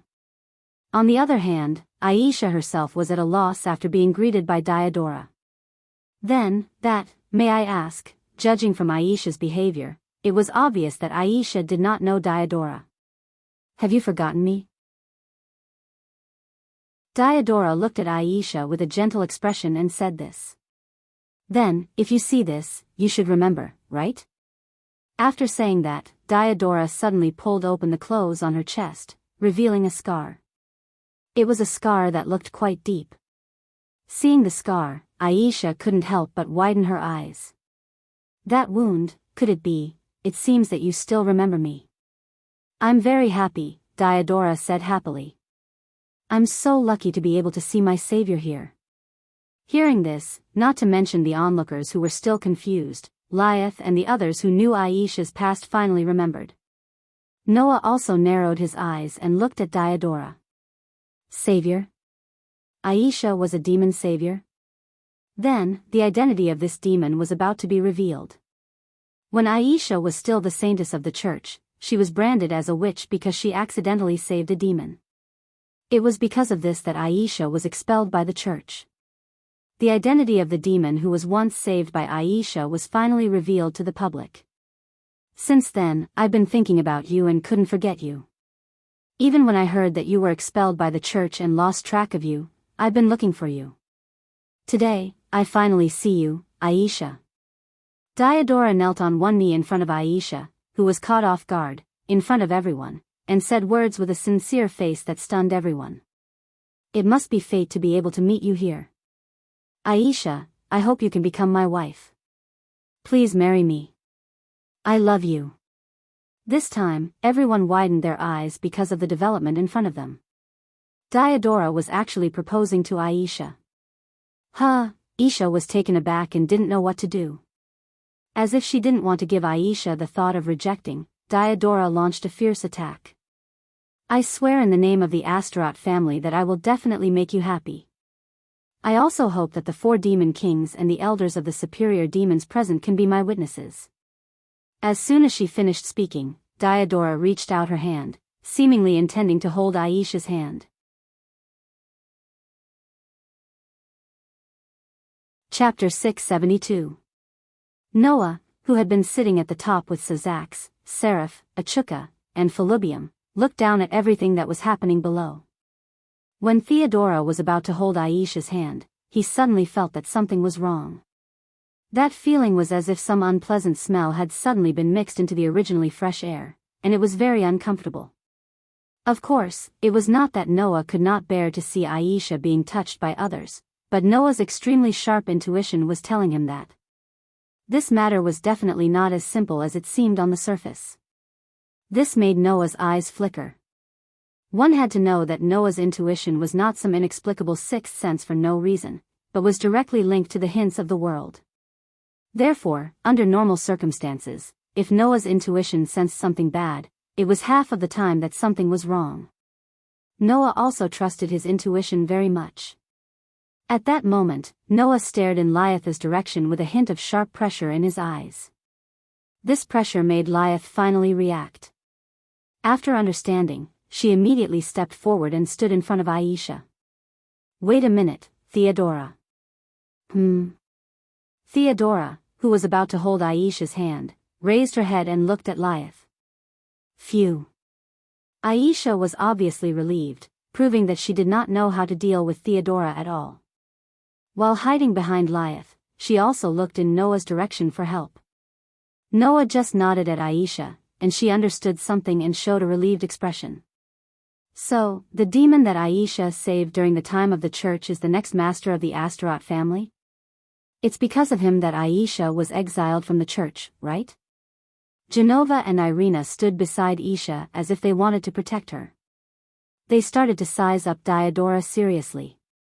But in the face of everyone's gazes, Diodora completely ignored them as if Leah's was the only one in her eyes. She stood up and smiled gently. "What's wrong? The eldest daughter of the Gimli family? Aren't you asking the obvious?" Lias put on an awe-inspiring expression and flashed an imposing smile at Theodora. "Although I didn't expect that the demon that Aisha saved back then was the next master of the Astaroth family, the person you proposed to is my relative. It shouldn't be strange for me to ask, right?" Hearing this, Theodora lowered her head, thought seriously for a moment, and said, "Indeed, Aisha is your relative. If I propose to Aisha, as the master, you will inevitably ask." With that said, Theodora smiled slightly. "In that case, why don't you make a deal with me?" "Deal?" Liath was stunned for a moment, then she immediately understood. "You mean a deal between chess pieces?" "That's right, let's exchange my kin with yours," Theodora said. "I just want Aisha." As soon as this sentence, many people. Noah, who was sitting at the top, stared at Theodora, and his eyes gradually began to glow with a cold light. "A deal?" Liath smiled, and her smile was unusually cold. "You mean, you want to get the person you want to propose to through a deal? I know that Aisha used 4 pawns when she was reincarnated, so I will also prepare the best 4 pawns to exchange with you. I will definitely not let you suffer a loss." Theodora did not realize that there was anything wrong with her approach at all and continued to speak as if it was a matter of course. "It's just a pawn. There shouldn't be a need to be so calculative, right? A mere pawn?" She actually said that the person she planned to propose to was a pawn. Originally, the people present knew that Theodora had been saved by Aisha, and now the proposal was because of the life-saving grace at that time. That was why they were prepared to express their love in front of everyone. The scene must have been very inspirational and warm. However, what was Theodora saying now? Did Theodora know what she was saying?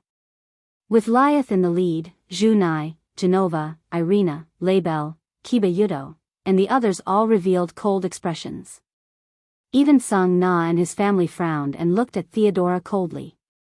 If Theodora's words were true, then what he was expressing was not love at all, but ugly hypocrisy. Noah, who was sitting at the top, already understood why he felt that something was wrong. This was because if Isha was really allowed to fall into Theodora's hands, she would definitely end up in a terrible state. Immediately, Noah turned his head and looked at Achuka. Achuka, that's the kid from your family, right? Noah's sudden question attracted everyone's attention. Achuka nodded gently as if everything that Theodora did could not enter his sight. He did not care at all. However, even though he did not care much, the coquettish smile on Achuka's face had already disappeared. It was obvious that Achuka felt that the situation could not be resolved peacefully. Even though they had only known each other for a month, Achuka already had the most basic understanding of Noah. Therefore, Achuka knew that. For Noah, the more he should be furious in a situation, the calmer he would be. In such a situation, Noah said calmly, "Let me make it clear." Then, let me make it clear first. Even if you want to make a decision for that brat from your family, I will not agree. Do you understand? Achuka finally revealed a bitter smile. Down below, Diodora, who didn't expect Noah to interfere, was stunned. Then, she frowned. Mr. Noah, even you have no right to interfere in this matter, right? Noah glanced at Theodora. Aisha is living in my family now, so she's like family to me. Do you think I have the right to interfere in this matter? Is that so? Diodora nodded as if she had understood the situation and said. Then, Mr. Noah, what do I have to do to make you give Aisha to me? Through her words and sentences, Diodora revealed that she didn't treat Isha as a person, but as an object that could be traded and transferred at will. Even the naive and slow-witted Isha noticed this, and a sad expression appeared on her face. Noah took a deep look at Theodora, feeling a surge of emotions in his heart. Is that so? Do you really want Aisha? With that, Noah stood up and walked down step by step under everyone's gaze. If that's the case, I'll give you a chance. Teacher. Liaz, Kana, and the rest of the family members were all shocked. Teacher. Aisha was also a little shocked. Noah only raised his hand, indicating that he was leaving everything to him, but his eyes did not move away from Theodora. As long as you pass my test, I can give you this chance. Everyone present was shocked and began to talk about it. What is Noah planning to do? Could it be that he was going to fight Diodora? Isn't that too much of a bully? Theodora's brows furrowed deeper and deeper, and even the gentle smile on her face was a little distorted. Although I am very confident in my own strength, no matter what, I do not dare to say that I can compete with the existence of the Red Dragon Emperor, who is on the same level as the God and the Demon King. Aren't you going too far? Don't worry, I won't bully you. Noah walked down the high platform and came in front of Theodora, his deep eyes filled with pressure. I'll give you 10 minutes. In these 10 minutes, I won't make a move, and I won't do anything. I'll just stand here and let you attack me. There are 2 conditions for you to win. Noah stretched out 2 fingers, and his voice was still as calm as ever. 1. You have to leave a mark on my body in 10 minutes. Even if there's a tear on my clothes or a strand of my hair, you win. 2. I'll make my move in 10 minutes, and I'll only use 1 move. If you can still stand up after the first move, then it's your win. Noah raised his eyes and looked at Theodora, who had an ugly expression on her face. With such conditions for you, this isn't considered bullying you, right? Not considered bullying? Indeed, it couldn't be considered bullying. Because this was no longer something that could be described as bullying. It was complete and utter contempt. Chapter 673. Not doing anything for 10 minutes and allowing others to attack. As long as she could leave a trace on his body, even if it was just a tear on his clothes or a strand of his hair, she would lose. Moreover, she would only make 1 move after 10 minutes.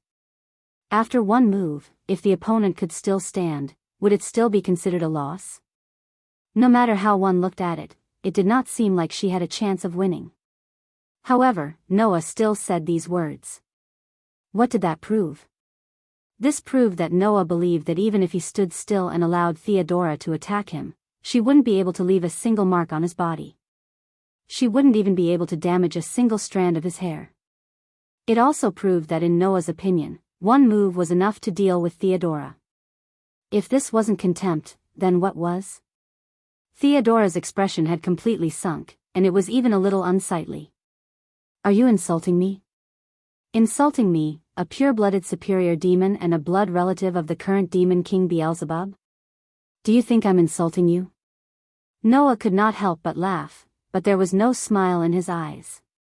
Since you can casually insult others and even use the word mere to describe the person you intend to propose to, there's nothing wrong with others insulting you, right? Or do you think I'm just a mere person?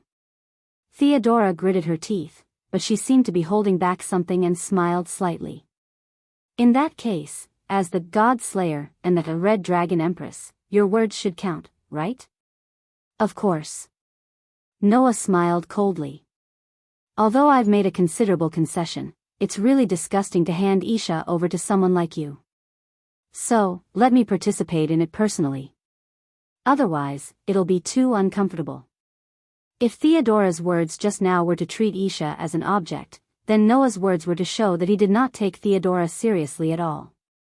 No matter what, I'm still a superior demon and a blood relative of the current demon king Beelzebub. Even if you're an existence on par with gods and demon kings, I can't remain indifferent. Diodora put on a fake smile, but her eyes were filled with murderous intent. You said that you can't do anything in 10 minutes. That's right. Noah, who clearly sensed the killing intent in Diodora's eyes, curled his lips. Even if your goal is to kill me, I will not make a move within 10 minutes. After 10 minutes, I will only make one move. I will not go back on my word. After receiving Noah's assurance, a hypocritical gentleness reappeared on Diodora's face. Meanwhile, the group of demon higher-ups above sneered in their hearts. Even if Noah was the God Slayer and the strongest Red Dragon Emperor in history, wasn't it too arrogant to allow his opponent to attack him for 10 minutes? Diodora wasn't a small fry. She was a pure-blooded superior demon. Even a demon king would be seriously injured if he allowed a superior demon to attack freely within 10 minutes without defending or dodging. Therefore, the higher-ups who had just been humiliated by Noah were gloating and watching this bet with the mentality of watching a show. Lord Noah. Label was a little anxious. Teacher. Isha also clenched her hands worriedly. On the contrary, Lise and the other girls who had witnessed the battle between Noah and Korkabor were relieved. Even Sazax and Achuka, who were sitting above, could not help but laugh and shake their heads. How cunning. Hearing Sazax and Achuka's words, Seraphil and Philibium were puzzled. Cunning? Seraphil asked curiously. What's cunning? Well. Sazax smiled meaningfully. Watch carefully, and you will know. At this moment, all the demons in the vast venue had retreated to both sides of the wall, emptying the space. Noah and Diodora stood opposite each other. One was just standing there naturally without any action, while the other's body was obviously tense, but there was always a smile on her face. That smile might be gentle in the eyes of those who did not know, but in the eyes of those who just knew Diodora's character, it was extremely hypocritical. Then, Diodora opened a pair of eyes full of murderous intent and coldness. I won't hold back. As soon as she said that, the hypocritical smile on Diodora's face began to turn ferocious. Her robe trembled slightly, and a strong surge of mana burst out of her body. In the blink of an eye, the entire venue was shrouded in mana fluctuations. Feeling the powerful mana from Diodora, whether it was Lise, Canna, or the other demons of the new generation, all of their expressions froze. This Diodora, Lise said solemnly with some surprise. Is she that strong? No, as far as I know, the previous Diodora shouldn't have this level of mana. Canna frowned. Diodora's mana is already much stronger than ordinary superior demons, almost close to the most superior demons. She shouldn't have this level of strength. Not only Lise and Canna, but the rest of the demons who more or less knew about Diodora were also surprised. In the venue, due to the magic power surging from Diodora's body, the atmosphere around her was in a bit of chaos. Just like Kana said, Diodora's mana was already much stronger than ordinary superior demons, almost close to the most superior demons. However, in the face of this considerable mana, Noah only glanced at it indifferently. Stop showing off. Hurry up and make your move. The countdown has begun. With a smile on her face, Diodora's eyes became more and more violent. That's why I won't hold back. The magic power surging around Theodora began to surge violently. Hum. A moment later, the whistling mana rapidly condensed into a gorgeous magic array in front of Diodora's palm, with rich mana rolling in it. In the next moment, a gust of wind made of pure mana emerged on the magic array, spinning like a vortex, and then suddenly spread out. After a while, it expanded to more than 10 meters wide. Lys, Kana, and the other demons who saw this scene with their own eyes had a change of expression. In the end, Diodora's power seemed to be above their expectations. Take this. Diodora had a smug and sinister smile on her face after creating such a fierce mana storm with her own power. Don't dodge. At that moment, the mana on Diodora's body vibrated, and the huge mana storm immediately swept toward Noah with a sharp whistling sound. Looking at the mana storm that was rolling toward him, Noah's expression was calm from beginning to end, but there was a hint of mockery in his eyes. In the next moment, the mana storm mixed with an almost terrifying force fell on Noah's body. Boom! There wasn't even a moment of stalemate. The magic storm suddenly exploded where Noah was standing, bringing about a violent explosion that shook the entire venue. A circle of shockwaves spread out from the explosion site, like a violent storm, blowing up. Almost at the same time, a crystal-like barrier flickered and blocked all the aftermath of Diodora's attack inside the barrier, preventing it from affecting the surrounding people. Such a fierce attack made the higher-ups of the demons look at each other and smile. I didn't expect the kid from the Astaroth family to be so strong. This attack is enough to rival the highest-level demon, right? He took the full blow of the highest-level demon without defending or dodging. Even gods and demon kings would be injured, right? In the barrier, Diodora, who confirmed that she had hit the target, couldn't help but laugh out loud. In terms of power alone, this is enough to rival the attack of the highest-level demon. Even if you are a god or demon king powerhouse, after taking this attack, I'm afraid, before Diodora could finish her sentence, the scene in front of her made her smile freeze on her face. Who? In a gust of wind, the violent mana storm gradually dispersed. Inside, a figure slowly appeared in front of everyone's eyes, causing many people to widen their eyes in disbelief. Pa, with a soft patting sound, Noah patted his clothes in the wind as if dust was stuck on his body. He looked up at Diodora and suddenly smiled. So what?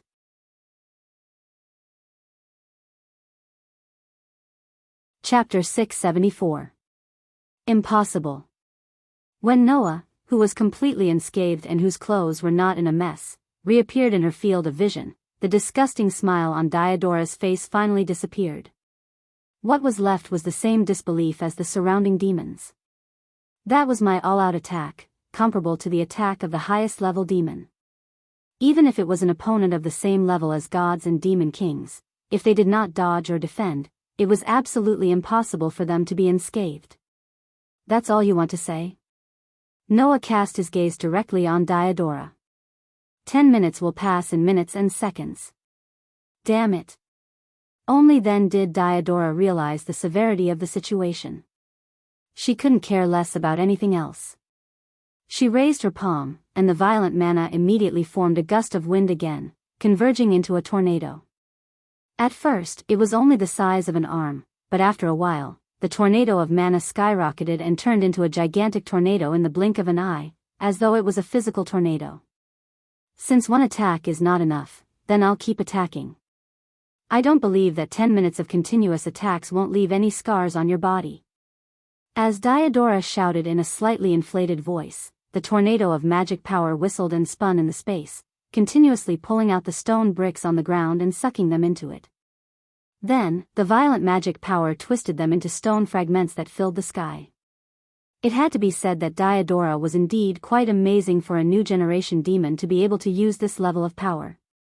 Even the higher-ups admitted that Diodora's attack was comparable to that of the highest-level demons in terms of power. Even if Diodora's strength had not reached the level of the highest-level demons, she was far stronger than the new generation of higher-level demons and even the higher-ups of the higher-level demons present. In the eyes of the gods and demon kings, this power was not something that could be ignored. However, Noah just watched quietly, and his expression did not change from beginning to end. In the eyes of Diodora and the higher-ups of the demons, this calmness became real pressure. No. I can't lose in such a situation. Diodora seemed to be comforting herself, and her expression was a little sinister. Die. With a wave of Theodora's hand, a huge mana tornado swept towards Noah with a violent whistling sound. Wherever the storm passed, the stone bricks on the ground below were all broken, and a wasteland was forcibly scraped out. With the protection of the barrier, the surrounding demons were not affected by the powerful attack. However, when they clearly sensed the powerful aura and mana within it, many demons couldn't help but gulp. Immediately after, the violent magic power tornado descended like a python that intended to swallow Noah into its stomach. With a twist, it covered Noah's figure. Boom! A loud explosion resounded in the air above the entire venue. A terrifying power was crazily released, causing the barrier to ripple slightly at this moment. It's not over yet. Diodora's face was sinister. She stretched out both hands, and the violent mana surging on her body quickly gathered in her palms under her control. It rolled in the two rotating magic arrays, forming high-speed rotating mana light bullets. With the violent sound of wind, the mana light bullets rubbed against the air and blasted out from the two magic arrays set up by Diodora like raindrops. Bang bang bang bang bang. The mana light bullets formed a storm-like attack, sweeping in the direction of the mana tornado that had yet to dissipate. They fell into it one by one, causing a series of explosions, violent waves, and intense flames. Ha ha ha ha ha. Die, die, die. Diodora seemed to have forgotten that there were spectators around her, and finally exposed her true nature completely. She vented the mana light bullets in front of her like a madman, mercilessly attacking Noah, causing explosions and flames to constantly shake the barrier. That scene was simply like a battlefield filled with artillery fire. The dense flames and impacts shook the barrier slightly, and even the entire venue was a little shaken. Such a violent attack and power made all the demons present stare at the scene inside the barrier. They didn't even blink their eyes. Laybelle had already turned her head away, unable to bear to watch anymore. Although Aisha did not say anything, she clenched her hands tightly and placed them in front of her chest, looking like she was about to cry and praying for Noah. Even Leah's and the other girls who knew about Noah's uniqueness became solemn, and their hearts were faintly in their throats. It was not because of anything else, but because that kind of attack made it impossible for anyone present to really ignore it. This included the other two demon kings, except for Sazax and Achuka, who were surpassers. Is it really going to be okay? Perhaps because Noah had stood up for her sister, and because she did not regard him as an outsider, Seraphil completely treated Noah as one of her own people, and she was a little worried. It's not a problem if we dodge or defend against that kind of continuous attack, but if we don't dodge or defend, even we will be seriously injured, won't we? The lazy Philibium glanced at Sazax and Achuka, who were unperturbed. It seems that we don't need to worry. Undoubtedly, Diodora was a member of the superior pure-blooded demon, and she was also from Achuka's family, but almost all of the 4 demon kings were on Noah's side. Diodora, who did not know all this, just crazily unleashed her magic power and continuously attacked, causing explosions to resound throughout the venue. Unknowingly, 10 minutes had passed. However, Diodora was still unleashing her attacks, and had no intention of stopping at all. Until a certain moment, in the barrier, Diodora suddenly knelt on the ground on one knee, and the magic circle in her palm dissipated all of a sudden, and she panted violently. The powerful magic power in her body that even Leah's and the others were amazed by was now pitifully weak. Theodora had actually exhausted all of her magic power from her attacks. Ha! Ha! Despite that, Diodora did not care about her empty body and panting violently, and laughed out loud. Now, you're done for even if you don't die. As the saying went, the onlooker sees the game clearly, and the player is confused. Although Diodora did not notice it, the higher-ups of the demons had already discovered it with shock. In the barrier, inside the dense flames, there was an aura that did not fluctuate at all from beginning to end, and was still as powerful as ever. All of a sudden, the entire venue fell into a dead silence. Under such circumstances, Diodora finally noticed that something was wrong. She raised her head bit by bit and looked at the center of the dense flames in front of her. Then, her pupils constricted. Whoosh! A figure appeared in the flames that were rolling like waves. His footsteps were still clear as he gradually walked out of it. It was as if he had walked for an eternity. After a long time, his body was filled with wisps of smoke, but he was still unscathed. Even his hair and clothes were not messed up. Only then did he appear in front of everyone.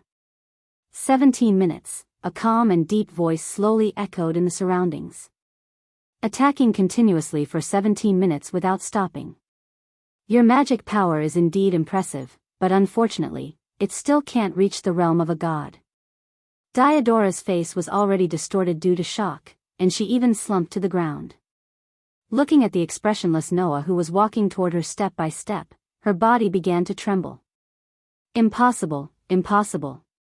Even if you can reach the same level as a god and demon king, how can you be unscathed after enduring such continuous attacks without dodging or defending?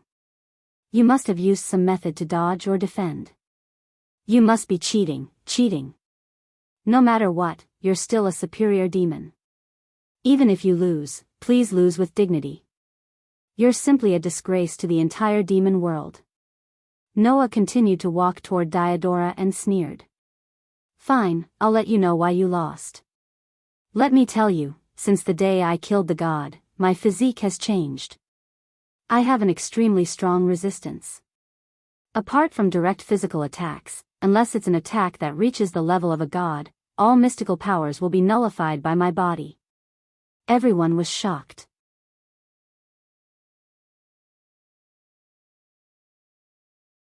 Chapter 675. Mystical powers that don't reach the realm of gods are all nullified? Apart from those who were in the know, the rest of the people who learned about it for the first time took a full minute or so to truly understand the meaning of this information. Hence, amidst the silence that pervaded the place, the demons looked at each other one after another, and there was only shock in their eyes. Although even gods and demon kings could not ignore Theodora's attack if it was not dodged or defended, it was completely different from an attack that reached the realm of gods. If it did not reach the realm of gods, or if it was a power that was effective against gods, then it would all be nullified.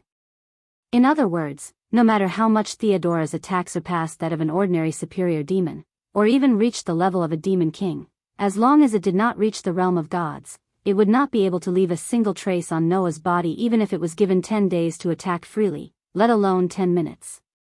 Now, everyone present finally understood why Noah would make such a concession. It was not that Noah was too arrogant, but that this physique was destined to lead to such an outcome. There's actually such a physique, there's such a thing too. So that's how it is. This is the Godslayer. The gazes of the high-ranking demons that looked at Noah could no longer be filled with ridicule and self-respect. There was only shock and fear left. After all, no matter how high and mighty they were, most of these demons were superior demons, and some of them were even weaker than Theodora. And if apart from gods and existences that could rival gods could not do anything to Noah, how could these superior demons do anything to Noah? Coupled with that foul physique, the high-ranking demons present finally understood what level of power Noah had, and were all speechless. On the other hand, Label, who had been worried just now, was overjoyed. Amazing, Lord Noah actually has such a physique. That's amazing. Beside them, Isha nodded repeatedly, almost crying tears of joy. Even Leah and the others smiled. From the very beginning, I noticed that your magic power is stronger than that of ordinary superior demons. So, you must be the type that is good at using magic power to attack, right? Ignoring Theodora, who was stunned by this fact, Noah slowly walked towards Theodora as if he was taking a stroll in the courtyard. But no matter how good you are at using magic to attack, your power is still not at the level of a god. You're also not like Leah's, whose magic carries the attribute of destruction. Even if you're not as powerful as a god, you can still hurt a god. Your power isn't at the level of a god, and you don't have a special power that can hurt even a god. From the very beginning, you have no chance of winning against me. Otherwise, do you think I would use Isha as a stake in a boring bet? Noah smirked. If you had the guts to come up and punch me, you might have a chance of winning. Unfortunately, in the end, you didn't have the guts to get close to me. Now, the magic power that you thought was great is useless.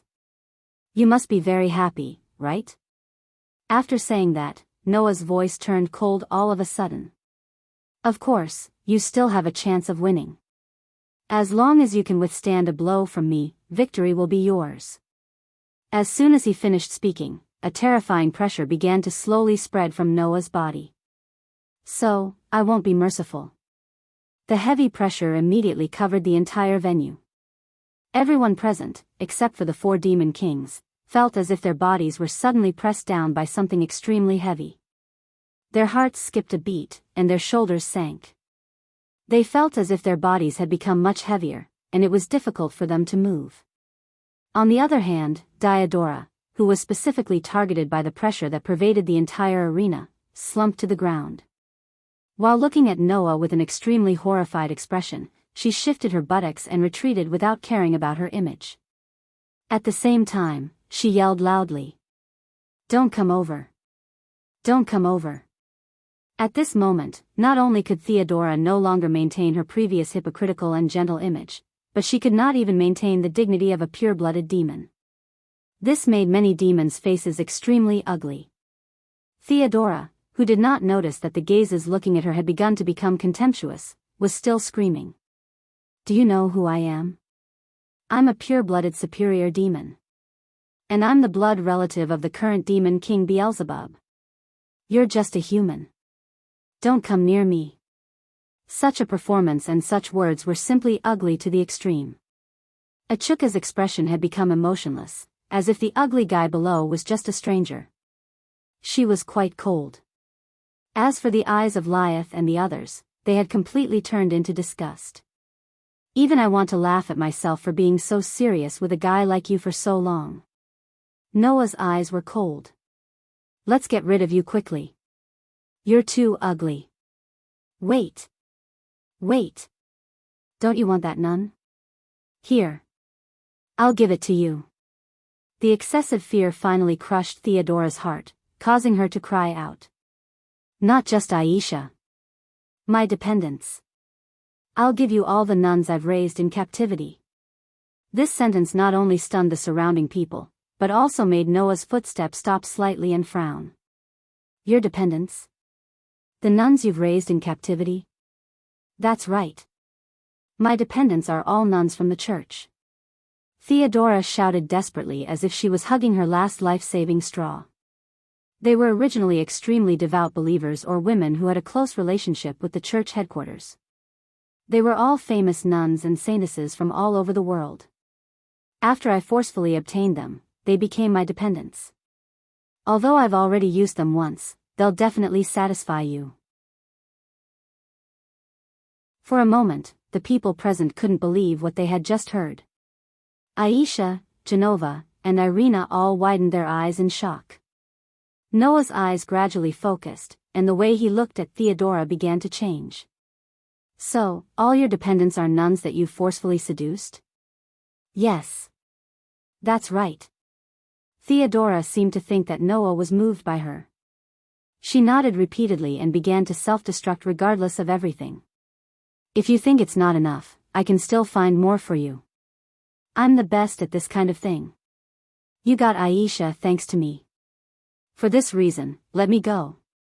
"Got Aisha thanks to you?" Noah's heart flashed with a hint of surprise. Huh. Aisha, the person involved, was at a loss. The next moment, the truth that came out from Theodora's mouth made Aisha sluggish. I was the one who got Aisha expelled by the church. Theodora's loud voice resounded throughout the venue. My favorite thing is to seduce the nuns of the church to fall and then take them for myself. I also found Aisha by chance. I also heard from a person who was very familiar with the sacred gear, that her sacred gear had the effect of healing even demons, so I deliberately hurt myself and deliberately let the clergy of the church see the scene of her healing me, causing her to be expelled by the church. It was as if a bolt from the blue had struck her head.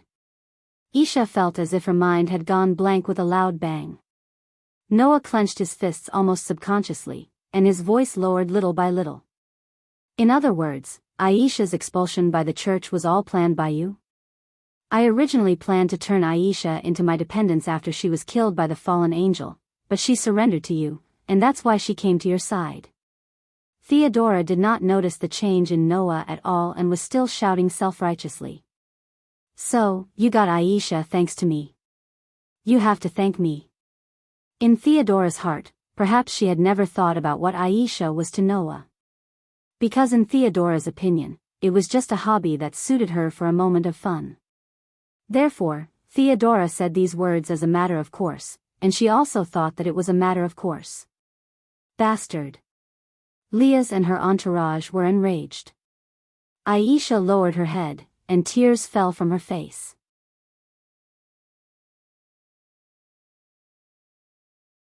Chapter 676. At this moment, Noah only felt a strong emotion surging violently in his heart. Especially when he saw Aisha crying, the surging emotion in Noah's heart erupted directly. Although he hadn't known Aisha for a long time, Aisha's kind and naive personality had already made Noah treat her as one of his own. And until now, Noah had not forgotten what kind of situation Aisha was in when she had no choice but to rely on him. She had only seen his face once, and she did not know anything about him at all. The kind and innocent Aisha was forced to such a desperate situation that even Noah, who met her for the first time, had some killing intent toward the dead god, and even annihilated Laneri and the other fallen angels. Now, Theodora was saying that he was the one who had planned all of this? Just because Diodora likes to play with the nuns of the fallen church? Noah did not know how to describe his emotions at this time. The only thing he was sure of was that Diodora, who only made Noah feel a little uncomfortable before, completely made Noah's displeasure disappear at this moment. Because there was no need to be displeased anymore. Boom!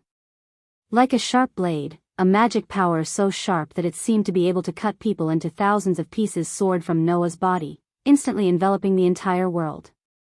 Led by Sazax, Seraph, Achuka, and Felubium, all the demons present felt suffocated. Wadash! Liaz, Canna, and the superior demons also felt their hearts suddenly shrink, and even breathing became difficult. Pa pa pa pa. Some of the weaker demons knelt on the ground as if they were heavily pressed down by something, and their faces were full of sweat. Ah! Ah! As for Diodora, who was facing the terrifying magic power that surged from Noah, she was completely stupefied. Her mouth opened and closed like a goldfish, and her whole body trembled.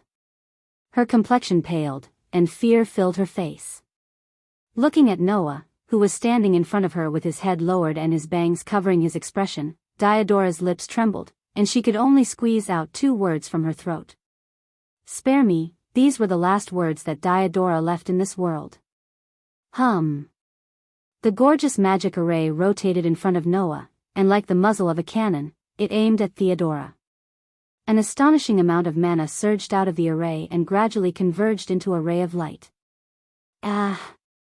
Amidst the tragic cries, the body of Diodora, who was sitting on the ground, was directly drowned by the light of magic power from the gorgeous magic formation, and she disappeared in an instant. Boom! With a loud noise, the light of magic power fell on the ground of the entire venue, digging up the soil, smashing the rock plates, and stirring up a violent aftershock that shook in all directions. It hit the barrier, causing it to tremble and even crack. The new generation of demons watching from the sidelines were completely stunned by the scene in front of them. The senior demons sitting on the high platform all stood up involuntarily, and many of them even exclaimed. He killed Diodora. The next master of the Astaroth family was killed by the God-slayer. Amidst the exclamations of the senior demons, Sazax, Seraph, Achuka, and Felubium also had solemn expressions. This time, they were in big trouble. The next master of a superior pure-blood demon noble was killed just like that? And she was killed by a human? Even if this person was a God-slayer and a Red Dragon Emperor, directly killing the next master of a demon noble was destined to be a matter that could not be resolved peacefully. Not to mention the 4 demon kings, even Leah's, and the others understood what the consequences of Noah's actions would be. They were all shocked, including Isha, who was in tears. He actually dares to do this? He's simply looking down on us. He's provoking the entire demon world. Some demons with extremely strong self-esteem had already completely forgotten what level of strength Noah had because of the heat of the moment, and they shouted one after another. However, in the next moment, Noah raised his head, and his dark and deep eyes were filled with unprecedented hostility. He swept his gaze across the senior demons, making them feel as if they were being stared at by some ferocious beast. Their hearts turned cold, their scalps tingled, and they all shut their mouths. To be honest, Noah had a very good impression of demons because of his relationships with Leah's, Cana, Sazax, Seraph, and the others.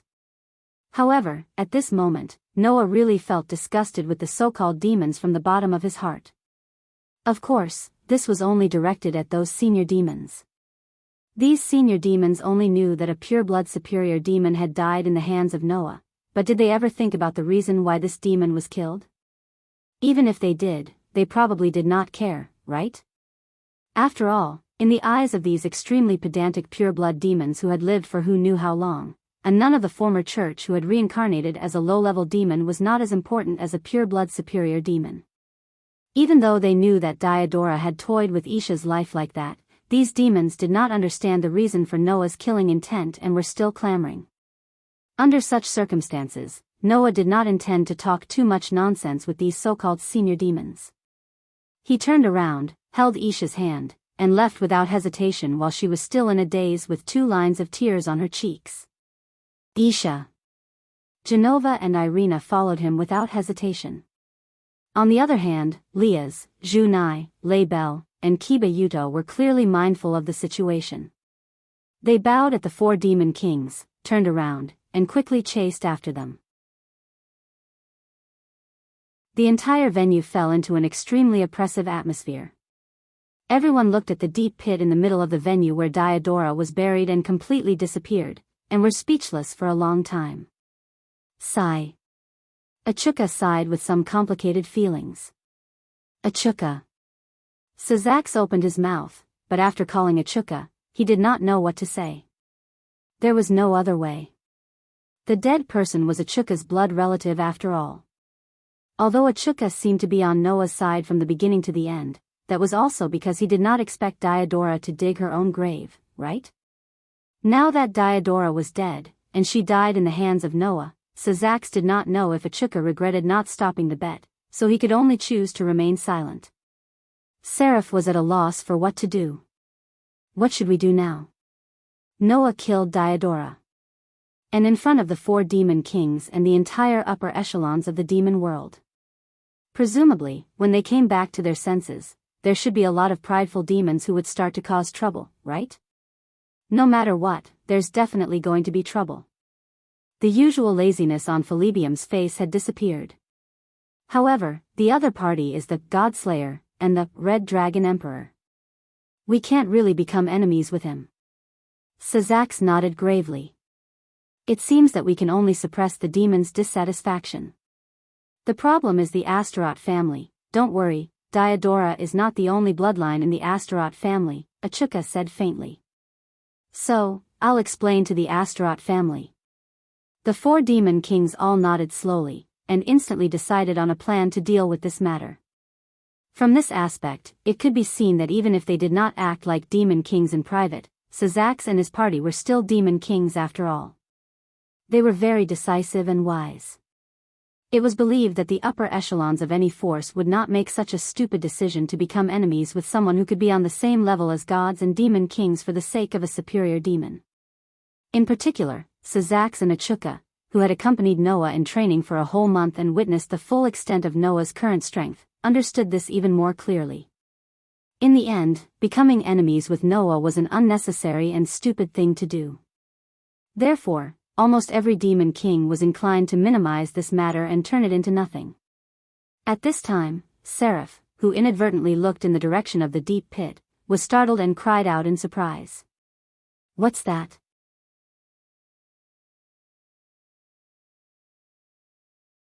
Chapter 677. Phew. After walking out of the venue, Noah heaved a heavy sigh of relief when he saw the sky that was as clear as a lake, releasing all the depression in his heart. Although there was still some anger left, Diodora had been completely annihilated by Noah without leaving a single hair behind. He believed that this anger would gradually dissipate in the near future, right? It was really ironic. Diodora had tried her best, but she couldn't even make Noah lose a single hair. Noah, on the other hand, made Diodora disappear with just a casual strike. Not even a strand of her hair was left behind. There was nothing more ironic than this. Sensei, Isha, who walked out of the venue with Noah, seemed to have recovered a little. Even though there were still traces of tears on her face, her expression was no longer as sad as before. Aisha is really strong. Noah couldn't help but pat Aisha's head. You were almost played with by that scumbag for your entire life. I thought you would never recover. There's no such thing. Isha's expression was a little gloomy, but she still smiled calmly. Although I feel very sad, I don't regret saving him at that time. Otherwise, I wouldn't have met Sensei and the minister. Just as Isha finished speaking, Junai, Genova, Irina, Label, Kiba Yudo, and the others all walked out of the venue's entrance. Well said, Aisha. Leah stepped forward and hugged Aisha gently, stroking her head lovingly. It's Isha's misfortune to be targeted by that guy, but it's also because of that Isha came to our side. That's our fortune. Don't worry, Isha. Genova held her hand tightly, and said with unusual firmness. From now on, we will protect Isha. We will never let her be hurt like that again. Everyone. Isha's tears fell again. Of course, this time it wasn't because of sadness, but because of happiness and gratitude. If God closes a door on you, will he leave a window open for you? Noah stroked Isha's head.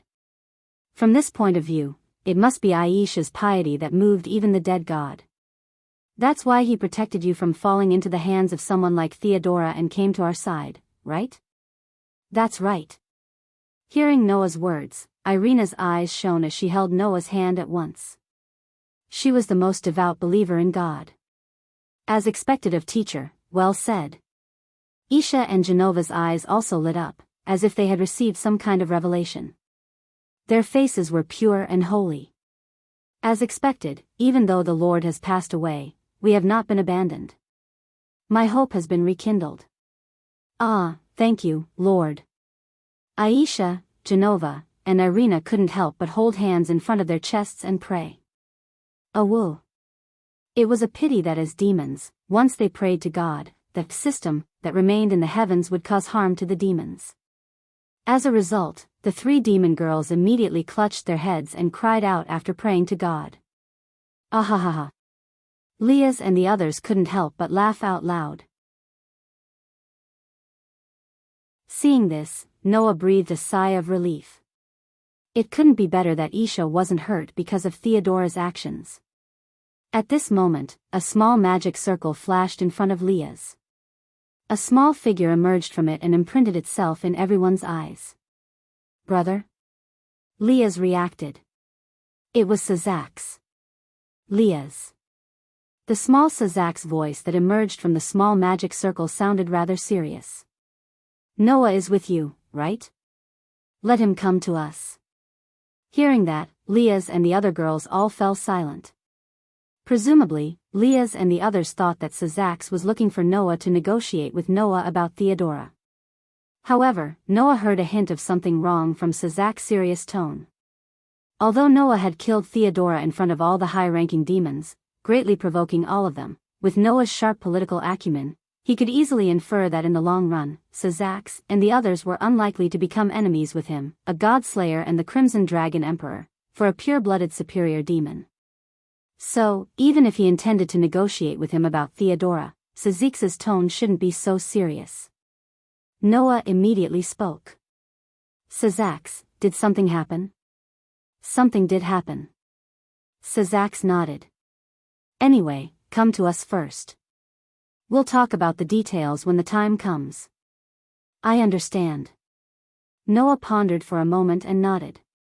It was only then that Sazak nodded and disappeared before Leah's eyes along with the small communication magic circle. At this point, Leah's and the others knew that Sazak wasn't trying to pursue the matter about Theodora. An accident really did happen. Teacher, you go. Leah's hesitated for a moment before making a decisive decision. I want to accompany Aisha. Teacher, please go about your business, Aisha said seriously. I'm fine now. Well, remember to tell me if there's anything. Noah patted Aisha's head before turning around and returning to the hall under the gaze of Leah's and the others. Not long after Noah entered the hall, Dulifia, who had been hiding somewhere, appeared in front of Noah and led Noah to a conference room. Sazak, Seraphil, Achuka, and Philibium were sitting around the conference table. When Noah entered, they cast their gazes in his direction. Among them, Achuka's expression was obviously a little helpless. I thought that after what happened just now, you wouldn't appear in front of us so calmly anymore. Why not? Noah sighed. Achuka, I don't think I did anything wrong, so I won't apologize to you. It's okay. I know that Theodora brought it upon herself. Achuka laughed bitterly. Although it was sudden, even I didn't expect you to suddenly kill her like that. Little Noah, you're being naughty. Seraphil put her hands on her hips and rebuked. Because of you, we're going to have to face the complaints of those uncles and demons. Sigh. Philibium sighed very obviously. It's really troublesome, no matter what, that was a little too extreme, Sazak said solemnly. Although you're very powerful, you're still just one person. Facing an entire force, you're still a little powerless. It's better for you to be careful. Of course, Noah understood the principle that human strength was ultimately limited. However, this principle was completely useless when it came to Noah. Even if it was a war with the entire demon world, Noah was not afraid at all. Not to mention, with Noah's physique, apart from Sazak and Achuka, the other demons could only hurt Noah with a special destructive magic power like Leah. Even if the entire demon world charged at him, he did not need to be afraid. Don't forget that in addition to authority, Noah still had the trump card of the three great spells, Fairy Tale. With Noah's current magic power, as long as he smashed down with Fairy Law, who knew how many demons would die?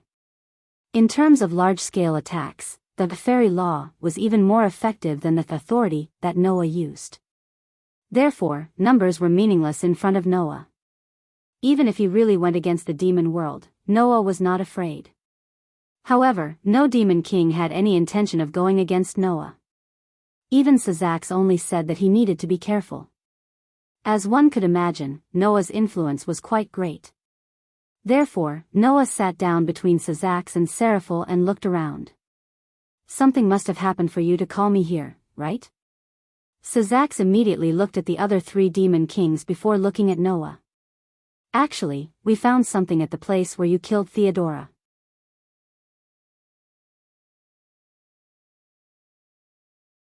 Chapter 678. Actually, in the place where you killed Diodora, we found something. With such a sentence, Sazak held out his hand. In Sazak's hand, a small gemstone-like enchantment was quietly fluctuating there. And inside the small enchantment, a group of things like a black snake was constantly twisting and fluctuating, and connected head to tail. That scene reminded Noah of something. The Ouroboros. Almost at the same time, something in Noah's pocket vibrated, making Noah look at the group of Ouroboros, and Sazex's hand gradually narrowed his eyes. From the world of the god Slayer, Noah brought out a total of 2 things. One was the Holy Grail that he snatched from Guinevere. The other was the Stone of Gorgon that he got from Athena. Now, because the size of the Holy Grail was not convenient to carry around, Noah put it in the space between worlds. What he carried with him was another thing he brought out from the world of the god Slayer. The Stone of Gorgon. This snake that belonged to Athena had previously reacted to the dragon that was born from the essence of the earth in Naples after the destruction of the Pillars of Hera. Now, the Stone of Gorgon reacted again, proving that the group of Ouroboros in the enchantment in Sazex's hand was most likely related to snakes. No. It should be said that it was related to the derivative of snakes, the dragon. This was found in the place where I killed Diodora? Noah frowned. You mean, this is Diodora's thing? It should be said that this is something in Diodora's body. It was not Sazex who answered Noah, but Achuka. We all think that Diodora put this thing into her body, so it appeared in that place after she was killed by you. Then, when we saw this thing, we understood. Sazex looked straight at Noah. Why is Diodora so much stronger than the average superior demon? Hearing this, Noah was slightly stunned. Could it be that Diodora is so much stronger than ordinary superior demons because of this snake? Actually, not long ago, Theodora didn't have this level of power, Achuka explained. Although Diodora is the next head of the Astaroth family, she is still weaker than Laius, who has destructive magic, let alone reaching the power of a top-tier demon. That's why we were quite surprised to see Diodora launch such a powerful attack on you. Seraphine seemed to be planning to be serious, but in the end, her performance gave people a feeling of cuteness. We thought that Diodora had been hiding her true strength and planned to make a name for herself after she debuted in the rating game. However, now it seems that it's not that Diodora has been hiding her true strength, but that she didn't have this level of strength not long ago, Philibium also said. When this snake is implanted into the body, it can increase the user's strength to a certain extent. Diodora should have used it to allow her strength to surpass most of the superior demons and approach the level of the highest level demons. Then what is this snake? Noah asked. Can it increase the user's strength to a certain extent? Is it the ability of a sacred gear, similar to the Red Dragon Emperor's boosted gear? No, that's impossible, Sazex rejected directly. Even a longness like the Red Dragon Emperor's boosted gear can only temporarily increase the user's power, but Diodora has been using this power all the time. So, this can't be the power of a sacred gear. At this point, Sazex suddenly said. Do you remember when the descendants of the 3 old demon kings, Leviathan, Beelzebub, and Asmodeus, attacked us during the tripartite conference? Noah nodded. He was also a participant in that incident, so naturally, he couldn't forget. In fact, those 3 descendants of the demon kings are only descendants of the demon kings after all. Their strength is comparable to that of the top-tier demons, but they haven't reached the level of the demon kings. They dared to directly cause trouble for us because they have obtained the power comparable to that of the demon kings, Sazex said. At that time, I clearly saw that the 3 descendants of the demon kings all used this snake to increase their strength to the level of the demon kings in one go. Hearing this, Noah immediately understood what Sazex meant. You mean, Diodora has contact with the Calamity Mass? Calamity Mass. It was a terrorist group that gathered dangerous elements from various forces, intending to bring chaos and destruction to the world. In that group, Wally was also one of the members. Naturally, the 3 descendants of the demon kings were also members of the Calamity Mass. During the tripartite conference, they attacked Sazex, intending to break the peace treaty, launch a coup, and reclaim the throne of the demon kings. Since the 3 descendants of the demon kings all used this snake, there was no doubt that Diodora, who also used this snake, had contact with the Calamity Mass. Originally, after Diodora obtained the power of this snake, it should have been completely digested by Diodora and integrated into her body. However, after you destroyed it, Diodora left this snake behind, Sazex said seriously. Therefore, We speculate that Theodora had just obtained this snake not long ago, and her body hadn't completely integrated with the power of the snake yet. That's why she left the snake that hadn't completely integrated with her body when she was destroyed. You understand what we mean, right? Achuka revealed her usual flirtatious smile. That is to say, Diodora only obtained this snake recently, and the person who gave her this snake is most likely still in the underworld. Achuka's words directly gave Noah a wonderful feeling in his heart. Sensing this feeling, Noah's eyes first focused, and then suddenly lit up. Noah had experienced this feeling many times. It was a feeling that Noah would only have when the world gave him a hint. A hint about the world fragment. This time, Noah finally became serious. Could it be that the world fragment is on the person who gave Diodora the snake? At the thought of this, Noah more or less couldn't sit still, but he forced himself to hold back and looked at Sazex. Why are you telling me this? You've asked the main point. Sazex's face showed a bitter expression. Because, if the owner of this snake is really in the underworld, we may have to borrow your power. My power? Noah raised his eyebrows. We can only borrow your power, Achuka said. After all, we alone can't do anything to the owner of this snake. This surprised Noah. Can't do anything? As a surpasser, his strength could definitely be ranked at the top of this world, and Sazex and Achuka, who were ranked in the top 10, couldn't do anything to him? Is this a joke? It's not a joke. As far as we know, there is only one existence who can give power to others, increase the power of others almost forever, and also have such a snake, Sazex said with a solemn expression. It is said to have infinite power, and even the gods are afraid of the strongest dragon in the legends. Infinite power? That's right. He's the one who has the ability to become the strongest existence in this world, the first of the top 10 experts, Sazex said, emphasizing each word. People call him the infinite dragon god, and his name is Orpheus. Sazex looked at Noah. Now, do you know why we can only ask you for help? Noah suddenly fell silent. Orpheus was the strongest person in the world. An existence that was said to have infinite power. In the past, Noah had learned of the existence of such a person from Varley. He didn't expect that such a person was not only likely to be in the underworld, but also to have joined the group of disasters. Most importantly, the world fragment was also very likely to be with this Orpheus. This is a bit troublesome.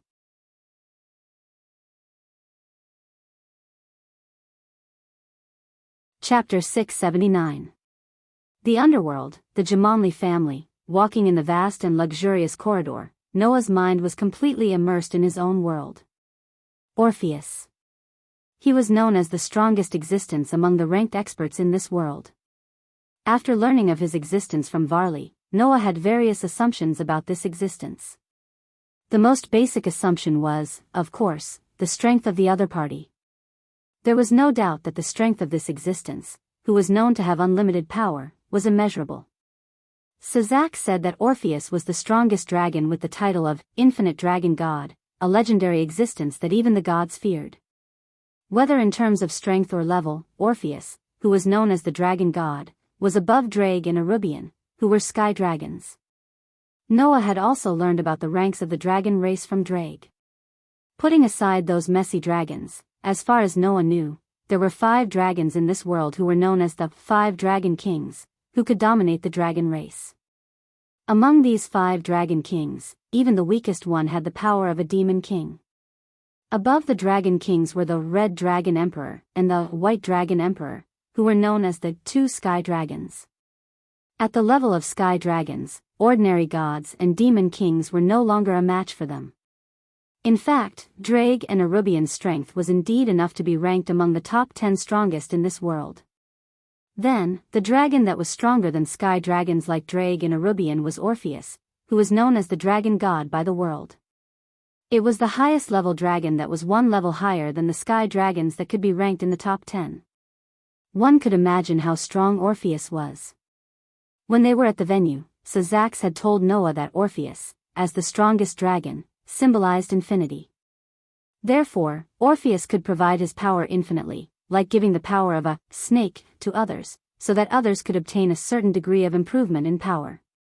Therefore, Orpheus' so-called infinite power didn't mean that Orpheus was boundlessly strong and had no limit. Instead, it meant that Orpheus could generate power without limit, just like a perpetual motion machine that had no limit. Noah's magic power was also vast and boundless. However, compared to Orpheus, who truly had infinite power, it was only a drop in the ocean. With such an ability, Orpheus's strength was strong enough to be called the strongest in the world. In this way, even if Sazax and Achuka were surpassers, they could not fight against this existence, and could only ask Noah for help. Of course, because of this incident, Sazax and the others also confirmed that Diodora had been in contact with the Immerse, who intended to be the enemy of the various forces, and was already considered a traitor of the demons. Regarding Theodora's betrayal, Sazax expressed that after killing this traitor, the high-level demons had no reason to find trouble with Noah anymore. Instead, they had to thank Noah for taking action, which would definitely make those high-level demons feel aggrieved to death. As for the matter of Orpheus, Noah really had to intervene. Putting aside the fact that the two demon kings, Sazax and Achuka, had taken a whole month off to accompany Noah in his special training, which allowed Noah to take the first solid step of using multiple avatars at the same time, the possibility that Orpheus might have clues about the world fragment on his body made Noah have to intervene. "I just don't know how strong the legendary dragon god that even gods fear is," Noah muttered, shook his head, and pulled his thoughts back. No matter what, if Orpheus really has a world fragment on him, then even if it's a little reckless, I have to get in touch with it. After making up his mind, Noah stopped thinking about it and quickened his pace. It did not take long for him to arrive in front of Kitten's room. However, just as he arrived in front of Kitten's door, Noah's figure suddenly stopped, and he suddenly stretched out a hand and directly opened the door of Kitten's room. Bang! The violent action directly caused the door to emit a loud bang. Whoosh! At the same time, a black shadow shot out of Kitten's room in the direction of the window. The speed was so fast that Noah could barely see an afterimage, and then it flew out of the window. And on the bed in Kitten's room, the petite figure that should have been lying on it had disappeared. Seeing this scene in front of him, how could Noah not understand what had happened? There was an intruder. Moreover, it was an intruder who had set his eyes on the kitten and kidnapped it. "Will I let you escape?" Looking at the afterimage that flew out of the window, Noah raised his hand, and a strong magic power suddenly fluctuated in front of his palm and condensed at a shocking speed. Finally, it turned into a gorgeous magic array. Buzz! In the next moment, the magic power and the magic array converged into a huge beam of light, and it burst out with a sound of vibration in the air. The size of the beam was just right to fit the window of Kitten's room, and it shot out of the window and caught up with the afterimage in front of it. However, in the face of the amazing magic light beam, the afterimage in front of it suddenly became blurred. Bang! In the blink of an eye, the huge beam of light caught up with the afterimage, and in the midst of an explosion, it ignited a fire all over the sky. And at this moment, above the explosion of fire, a figure suddenly appeared without the slightest warning, and with a shake of the body, it once again flew away into the distance. Noah, who witnessed this scene with his own eyes, had a gloomy expression. Noah's outstanding sensing ability allowed him to sense that at the moment the figure blurred, the aura on the figure suddenly dropped abruptly. It was as if the figure had split into two, and an identical aura appeared in another direction. Is it an illusion or a substitute? Without the slightest hesitation, Noah's body crouched, and his feet exerted force. His body immediately shot out of the window like a bullet, and with a sharp sound of breaking air, he chased after the almost completely invisible intruder. Whoosh! A gust of wind blew in his face, and it was like a knife cutting his body, causing him to feel a slight pain. After flying out of the window, Noah landed on the crown of a large tree, and looked at the back of the intruder who was almost out of his sight. In his heart, the outline of the stone plate connected to the 10 avatars suddenly turned, and pointed to the phoenix. Fear the one with wings. Evil people and strong people, all fear me with wings. My wings will bring you a curse, and evil people will not be able to hit me. In this moment, Noah entered a world that others could not enter. It was a world where all external factors were eliminated, and Noah's own time was accelerated. Once he entered this world, Noah would be able to obtain a speed that surpassed everything, and no one would be able to match his speed. Noah, who was originally standing on the crown of the tree, seemed to have turned into a phantom, like a mirage, and directly disappeared on the spot. In the distance, who knew how far away, the intruder who was holding a petite figure in his arms suddenly had a change in expression. Immediately, in the space in front of the intruder, a figure suddenly flashed out, turned around, and lifted a leg, as if waving a whip, and fiercely lashed out in the direction of the intruder. The intruder who had kidnapped the kitten was just about to make a move, but the leg whip that was fiercely lashed out with a swift and fierce sound suddenly disappeared.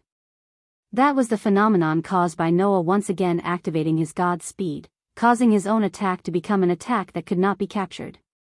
Bang! Amidst the muffled sound, the intruder who was holding the kitten was directly hit by Noah's god speed, as if he had been hit by a truck. His body flew backwards like an arrow from a bow, barely stabilizing his body when he was about to hit the ground. With a spin, he somewhat awkwardly landed on a rock. As soon as he landed on the rock, the intruder's expression changed again, and he did not hesitate to leap backwards and retreat. Swish! The elusive figure appeared at the spot where the intruder was a second ago, and threw a punch, but because the intruder retreated, the punch missed. This time, Noah was surprised. Whether it was the previous pursuit or the current attack, the intruder seemed to be able to sense Noah's approach and react. The intruder was actually able to see Noah using God speed. Did this intruder have the same mind's eye that could see through God speed like Luo Hao and Tony?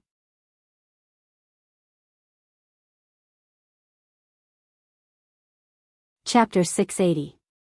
Raising his head, Noah looked at the intruder who had kidnapped Kitten for the first time. The intruder, who had retreated, was still holding Kitten. Landing on top of another rock, she also raised her head and met Noah's gaze. It was only at this moment that Noah finally saw the full appearance of the newcomer. What surprised Noah was that the intruder was a girl who looked to be only 17 or 18 years old. She was wearing a black kimono, but a large part of her chest was exposed. The two white thighs of her lower body were also directly exposed to the air. It was as if she was showing off her beauty to everything in the world. At first glance, her figure was no worse than any girl Noah had ever seen. What surprised Noah the most was that this girl, who was full of flirtatious beauty, not only had a pair of black cat ears, she also had two cat tails swaying behind her back. That posture was exactly the same as Kitten's. Noah's eyes slowly narrowed. Nikomata. Hearing this, the cat-eared girl, whose entire body was rippling with flirtatious charm, licked her lips charmingly. That's right, I am the cute and powerful Nikomata Meow. It wasn't just her figure and appearance. The girl's every move, every word, and every action had a special kind of allure. If a man with weak willpower were to see her like this, his soul would probably be taken away by her, right? However, Noah noticed another fact. You are not an ordinary Nikomata. To be able to see through my god speed, you must be from the strongest Nikomata race, the Nikomata race's bloodline, right? Only this could explain how she could see through Noah's god speed. If she was a Nikomata race's Nikomata race, then even if Noah entered the world of god speed, she would be able to sense Noah's ki and react, right? Whether it was her figure or her race, she was exactly the same as Kitten. Noah remembered what Label had said about Kitten's past. You are Kitten's older sister? Heh heh, the flirtatious cat-eared girl immediately laughed. Her laughter was exceptionally alluring. You can call me Black Song. Thank you for taking care of my sister. True enough. This Nikomata Heigu was Kitten's older sister. That was the guy who had once killed his own master, abandoned the kitten, and became a lost demon. He was the guy who had gone berserk because he was too strong. Nikomata was very rare to begin with. As for the Nikomata race that could use both immortal arts and demonic arts were on the brink of extinction. At the very least, as far as she knew, apart from the cat girl and her kitten sisters, she had never heard of any other cat elves. Therefore, Noah was almost certain that she was the sister of the kitten that had been devoured by the power. In fact, Noah could indeed feel a trace of evil from the other party's body. Presumably, even if this cat girl wasn't an evil demon who killed without batting an eyelid, she wouldn't be soft-hearted, right? Glancing at the kitten that was quietly lying in Black Song's arms with her eyes closed, Noah's gaze turned cold. "Give me the kitten." Noah's words left no room for doubt. In the first place, Noah had been suppressing a ball of fire in his heart because of what Theodora had done to Isha.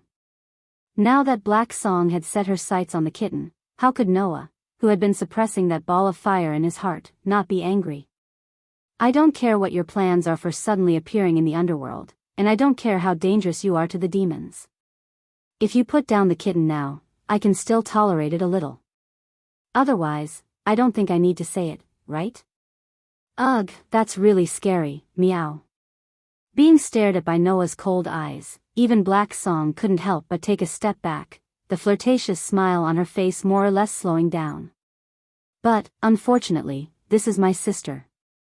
I won't put her down so easily, meow." "Won't put her down so easily?" Noah said sarcastically. "Undoubtedly, you abandoned the kitten and left. Now you're saying you won't put her down so easily? Are you trying to make me laugh? That's between us sisters." The smile on Black Song's face finally disappeared completely, and her expression became gloomy. "It's none of your business." Noah didn't say anything else, and looked straight at Black Song. The usual calmness in his deep, dark eyes made Black Song's heart tighten. Black Song knew that this was Noah's ultimatum. If she still didn't put the kitten down, then Noah wouldn't be so polite anymore. Because of the matter with Theodora, Noah, who had been suppressing the anger in his heart, completely displayed his dominance. In fact, Black Song was the last descendant of the strongest Nikomata race, the Nikomata race. Her strength was already above the highest level of demons. However, as a Nikomata who could use immortal spells, Black Song clearly felt how powerful Noah's aura was. She knew that she couldn't match Noah by herself no matter what. Black Song clenched her teeth slightly. "Who the hell are you?" The one who answered this question was not Noah, but another voice that suddenly appeared on the scene. "He's Noah Doria, the God Slayer that has never appeared before. He's also the current Red Dragon Emperor. If you want me to introduce him in more detail, then he's my rival." The moment this sentence sounded, a teleportation magic array appeared next to Black Song like a door. Then, a familiar figure walked out of it and imprinted itself in Noah's eyes. A beautiful silver-haired young man stood next to Black Song. The moment he appeared, it was as if there was no one else in his eyes except for Noah. The corners of his mouth slowly curled up. "Should I say long time no see?" The person who came was Varley. "Varley?" Noah was startled, then glanced at Black Song. "You're also a member of the Disaster Squad? I was recently invited to join." Due to Varley's appearance, Black Song's expression once again returned to calmness, and the coquettish smile also returned to his face. "I felt that it was quite interesting, so I joined. Black Song is now my teammate. In the words of the demon world, you can be considered as my relative." Varley spread out his hands and said so. "So, Noah, I won't let you casually attack my relative." Hearing Varley's words, Noah smiled, but there was not the slightest hint of a smile in his eyes. "Last time, I let you escape because you didn't cause any harm to the people around me. Varley, if you want to take Kitten away from me, this time, no matter where you escape to, I will dig you out." As soon as he finished speaking, a trace of pressure flashed across Noah's body, proving how much truth there was in Noah's words. Black Song's expression was already somewhat stiff. Even Varley's expression slowly turned serious, and the gaze he looked at Noah became brighter. "I can feel that you've become stronger than last time. Noah, you're really worthy of being a strong opponent that I recognize. If this continues, perhaps you'll grow to be stronger than the one I want to defeat the most, or even stronger than any other existence." This really makes me happy. Perhaps it wouldn't be bad to have a second battle with you here. This damn battle maniac, not only did he not treat Noah's strength as a threat at all, but his blood was boiling because of it. Just when Noah thought that Varley would choose to attack before him and directly rush over, Varley's tone suddenly changed. Although I really want to say this, today, I came here just to lead the way for someone. Lead the way? Noah was stunned. What does this mean? As if he saw through Noah's thoughts, Varley suddenly smiled. There's someone who seems to care about you, the God Slayer and Red Dragon Emperor, so I brought her here to let you two meet. After saying that, Varley raised his head and looked at the sky above him. Noah frowned and also raised his head. Then, his expression finally changed. There was no other reason. It was just because a person had appeared there without him knowing. She was as petite as a kitten, with long black hair that reached her waist. She was wearing a dress that exposed her slender limbs.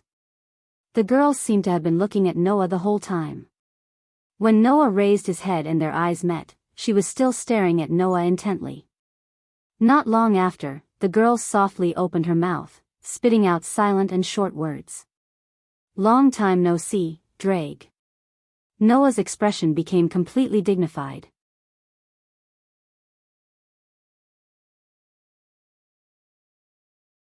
Chapter 681. Noah had always believed that if someone approached him, unless it was someone who was completely harmless to him, it would be impossible for him to not notice someone approaching him with his outstanding sensory ability. However, this fact was finally overturned today. A petite girl suddenly appeared in midair. Noah did not notice the arrival of this petite girl at all. When exactly did the other party arrive? And when did he appear there? Could it be that she was already there? Noah did not know any of these. His sensory ability that had always been effective was completely ineffective in front of this petite girl. This caused Noah's expression to become more and more serious. From this petite girl, Noah did not feel any hostility, malice, or killing intent. It was as if she did not even have any other emotions. It was as if silence was born from nothingness, and he could not feel anything. Perhaps it was because of this that Noah's sensory ability was ineffective? However, Noah did not think that this petite girl in front of him was not a threat at all. Although he did not feel any aura, the inexplicable atmosphere surrounding the girl made Noah's heart jump with warning signs. However, other than the warning signs, Noah also had another strange feeling in his heart. This caused Noah's gaze to gradually focus on the petite girl. After a while, Noah finally noticed. An incomplete feather that was emitting a soft white light was floating in the body of the petite girl. That was the world fragment. Noah was secretly surprised in his heart. The world fragment in this world was actually the same as the world fragment in Bio's body in the world of the Night of the Magi. They both existed in the body of a living being. Could it be that this girl in front of him was the same as Bio, a living being that used the world fragment as the core of her life? Just as Noah was thinking of this, the girl did something completely different from Bio, who only had a beast-like spirituality due to the influence of the world fragment. Long time no see, Drager. The petite girl spat out these short and silent words without any emotion. Drager? Was this girl planning to greet Drake? However, the girl's gaze made Noah feel as if she was sizing him up from head to toe, and not looking for Drake's consciousness that was hidden in the depths of Noah's soul and had fallen into a deep slumber. Noah immediately said. As for Drager, it's currently asleep. It won't reply to you. Hearing this, the petite girl shook her head without any hesitation. In the next moment, the petite girl suddenly disappeared. Before Noah could even react, the unique voice that was as silent as the moonlight rang out from behind him. I have come to see thee. Noah was shocked. He turned around abruptly and looked behind him. There, the petite girl sat cross-legged on a rock and stared at Noah. After a while, she covered her chest. The inexplicable feeling that lingered in my heart told me that I must find someone. When Wally told me about the existence of the Red Dragon Emperor, I knew that the person was thee. Hearing this, the first thing that came to Noah's mind was the world fragment that was lodged in the girl's heart. If what the girl said was true, then the inexplicable feeling that lingered in her heart, the feeling that made her come to find Noah, was probably the influence of the world fragment. Noah didn't know that back then, during the night of the Magi, Bo was also influenced by the world fragment. It made Bo feel like he had received a hint from the world that he must find Noah. This was why when Ouchie Orange appeared and used the contract, he was successfully contracted by her without any resistance. Perhaps, the girl was also influenced by the world fragments that wanted to return to the space between worlds through Noah's hand. That was why she followed this feeling and came to Noah's side. Being able to find the world fragment, Noah was naturally very happy. However, the girl in front of him had no thoughts or thoughts. Like the silent moonlight, she was unfathomably deep. This made Noah's heart filled with vigilance. This was the first time Noah had encountered such a situation where he was completely passive. Therefore, even if the world fragment was in front of him, even if he was shocked by the girl's unfathomable depth, Noah still didn't act rashly. He stared at the petite girl and spoke in a deep voice. "Who are you?" The one who answered Noah's question wasn't the petite girl, nor was it Hagu, who had been silently standing by the side since the petite girl appeared. It was Varley. "Do you still remember the existence that I mentioned before that was ranked number 1? Varley said. "She's Orpheus." Noah had already guessed the identity of the petite girl. After all, among the existences that Noah knew, only the dragon god who claimed to have infinite power could make Noah fall into such a passive situation. And sure enough, the unfathomable petite girl in front of him was the infinite dragon god, Orpheus. He had just learned from Sazax that Orpheus might be in the underworld, and now, Orpheus appeared in front of Noah. It had to be said that even Noah was a little surprised. "By the way, if you want to ask me why I'm working with Orpheus, I can also tell you the answer." Varley smiled silently. Orpheus is the leader of the Calamity Squad. The successive situations made Noah's eyes flash with a complicated expression. Phew. Noah could only take a deep breath, and let his usual calmness and composure return to him. He met Orpheus' gaze, and asked, "Orpheus, what do you think?" Then, the famous infinite dragon god, and the leader of the Calamity Squad, "What do you want to do by coming to me?" Orpheus lowered her head as if she had fallen into deep thought. After thinking seriously for a while, she shook her head again. "I'm not sure, but I have to come to you. This is the first time I've had this feeling since I was born in the silent world." After saying that, Orpheus' face gradually brimmed with an innocent and romantic smile. This smile made the delicate face of the petite girl even more adorable. However, looking at this smile, Noah's warning signs that had been jumping in his heart instantly rose to the highest point. The next moment, Orpheus said such a sentence.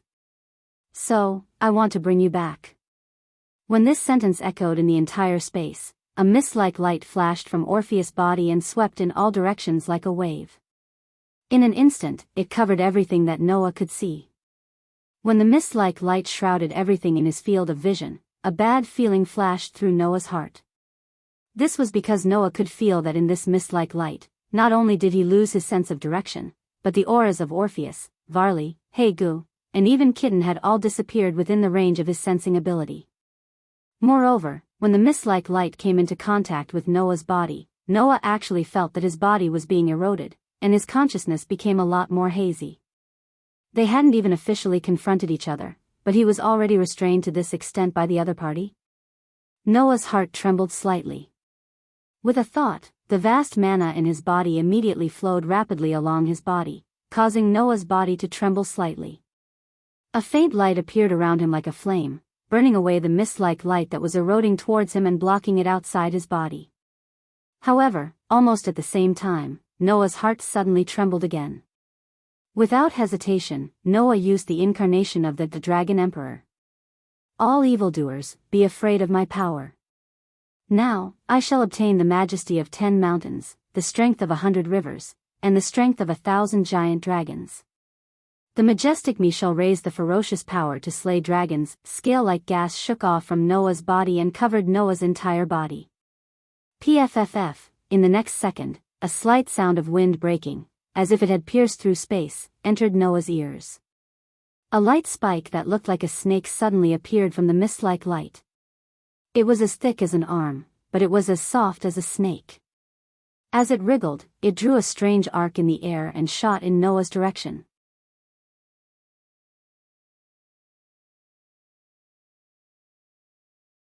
Chapter 682. In front of him was a light that was diffusing and fluctuating like a fog. In Noah's field of vision, there was only such an existence left.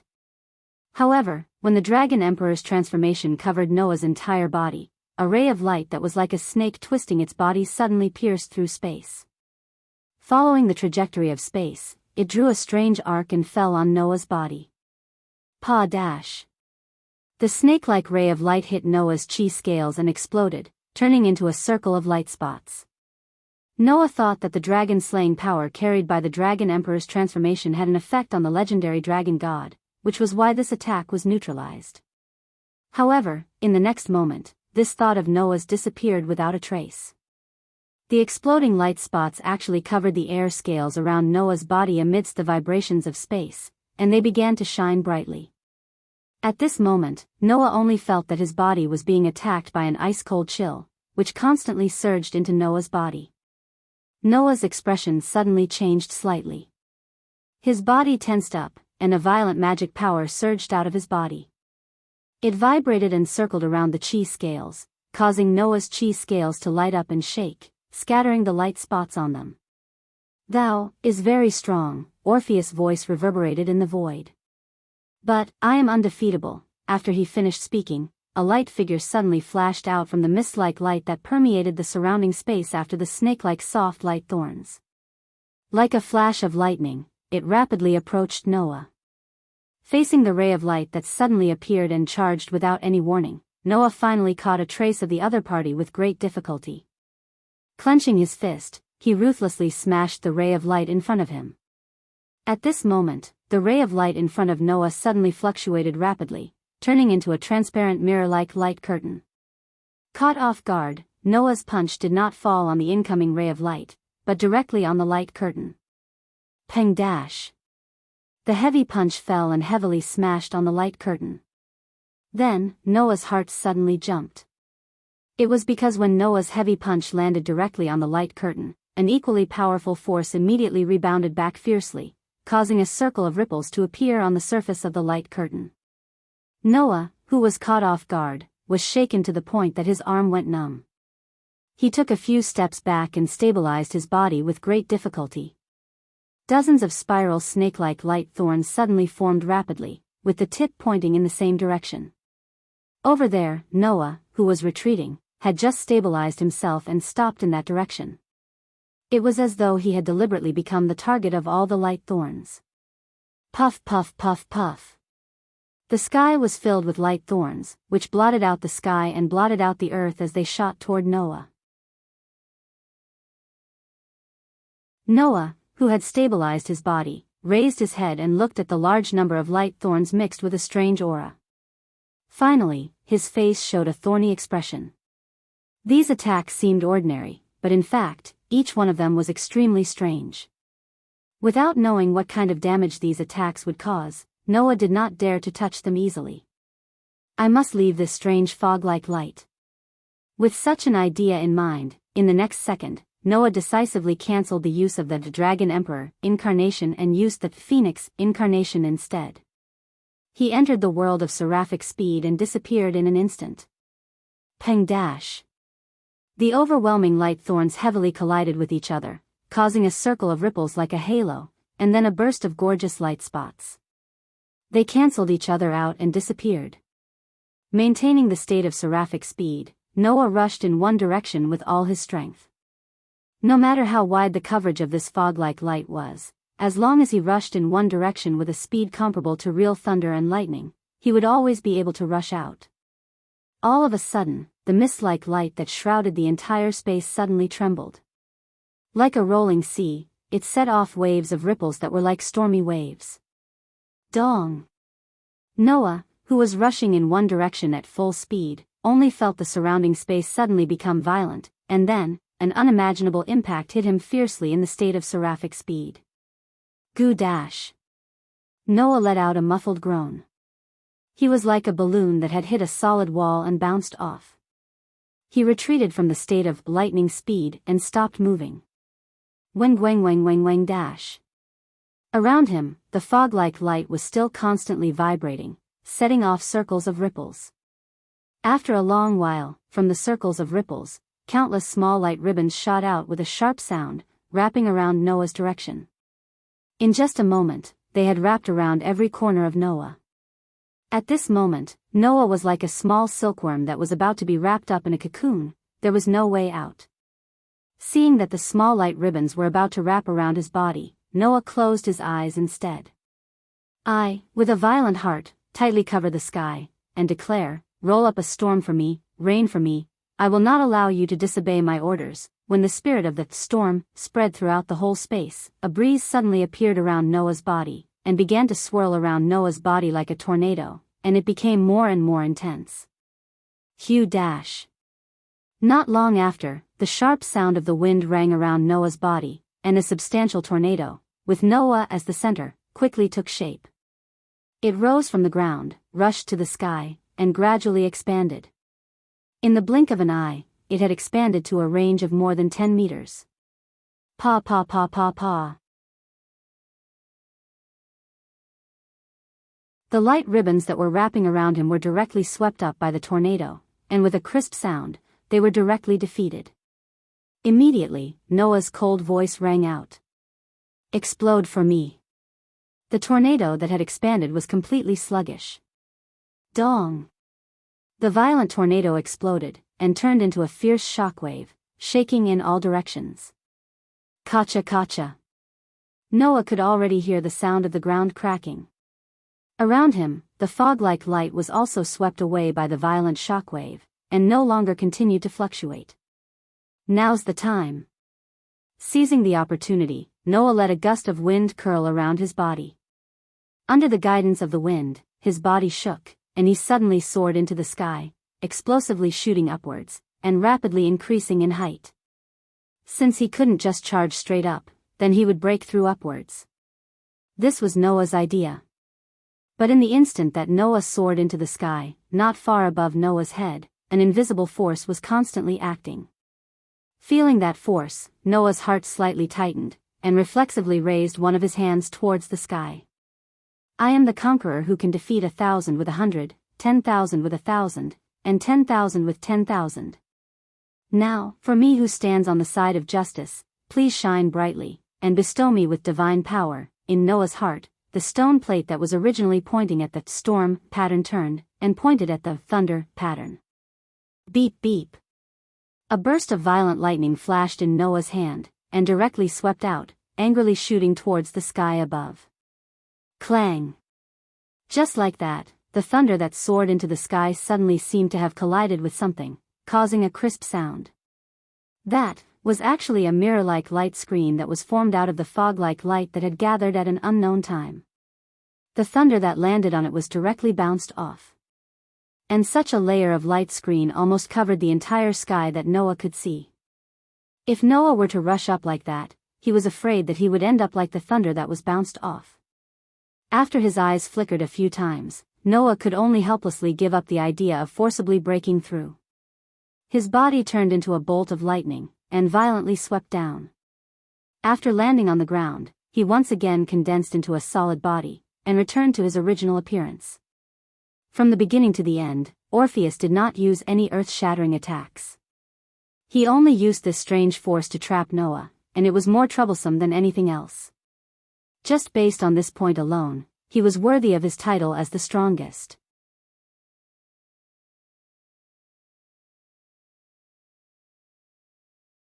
Chapter 683. Before this, Noah had already mentally prepared himself for Orpheus' power. After all, to be able to leave the top powerhouses of the various forces in the dust, and even the surpassers, Saziks and Achuka claimed that they had no way to fight against him, they could only seek help from Noah. With the existence of unlimited power, the strength of Orpheus could be seen from the literal description of each and every one of them. Even so, Orpheus' power still exceeded Noah's expectations.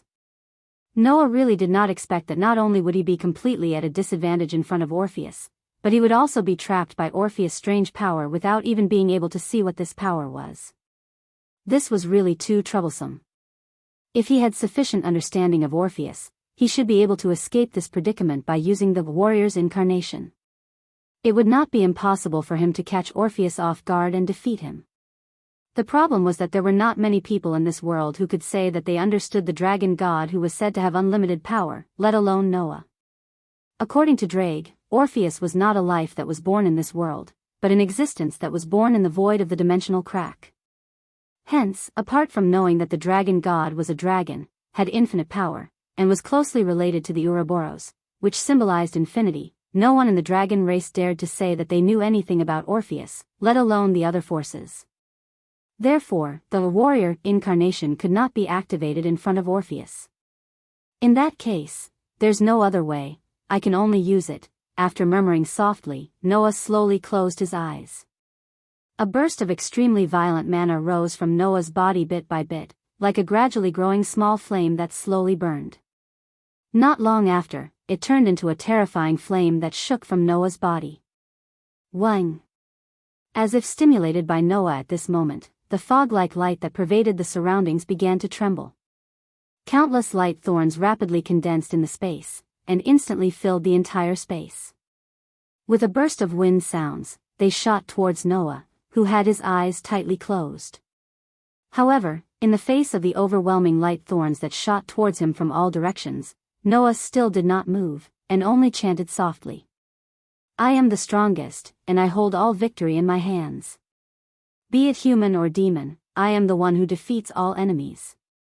I will defeat any enemy that stands in my way. After such a long time, Noah finally chanted the words that called for victory once again, causing the mana in his body to suddenly surge like boiling water. At this moment, the stone plate in Noah's heart that only pointed in one direction actually trembled and spun wildly. Immediately after, on the outline of the stone plate that spun wildly, 2 of the 10 symbols that represented the incarnation suddenly shone with a dazzling light. Pung! Accompanied by a thunderous explosion, the mana flames that burned from Noah's body all gathered together.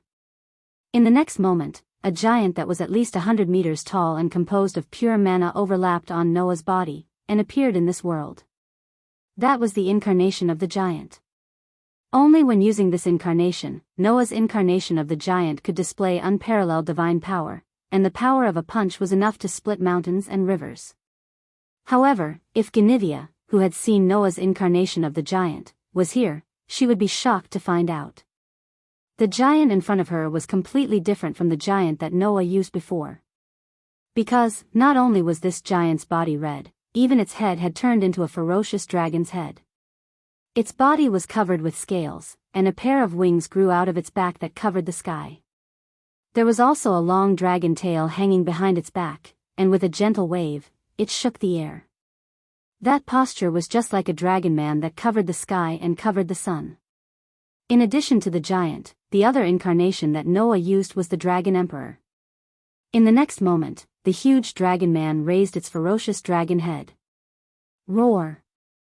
A high-pitched dragon roar that sounded like the sky was falling and the earth was splitting violently shook from the huge dragonman's body, and turned into a sound wave that was like a substantial shock wave, causing the surrounding light thorns to be shaken to a halt. Pung! The light thorns that were violently shot out exploded one after another. Goo! At the same time, Noah only felt that the magic power in his body was flowing away at an astonishing speed. It evaporated and turned into the flesh and blood of the ferocious giant red dragon man, allowing the 2 incarnations of giant and dragon emperor to perfectly fuse together, resulting in such an earth-shattering power.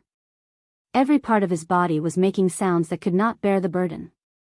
All the blood in his body was boiling and circulating at an extremely fast speed. His mana was flowing away at an extremely terrifying speed.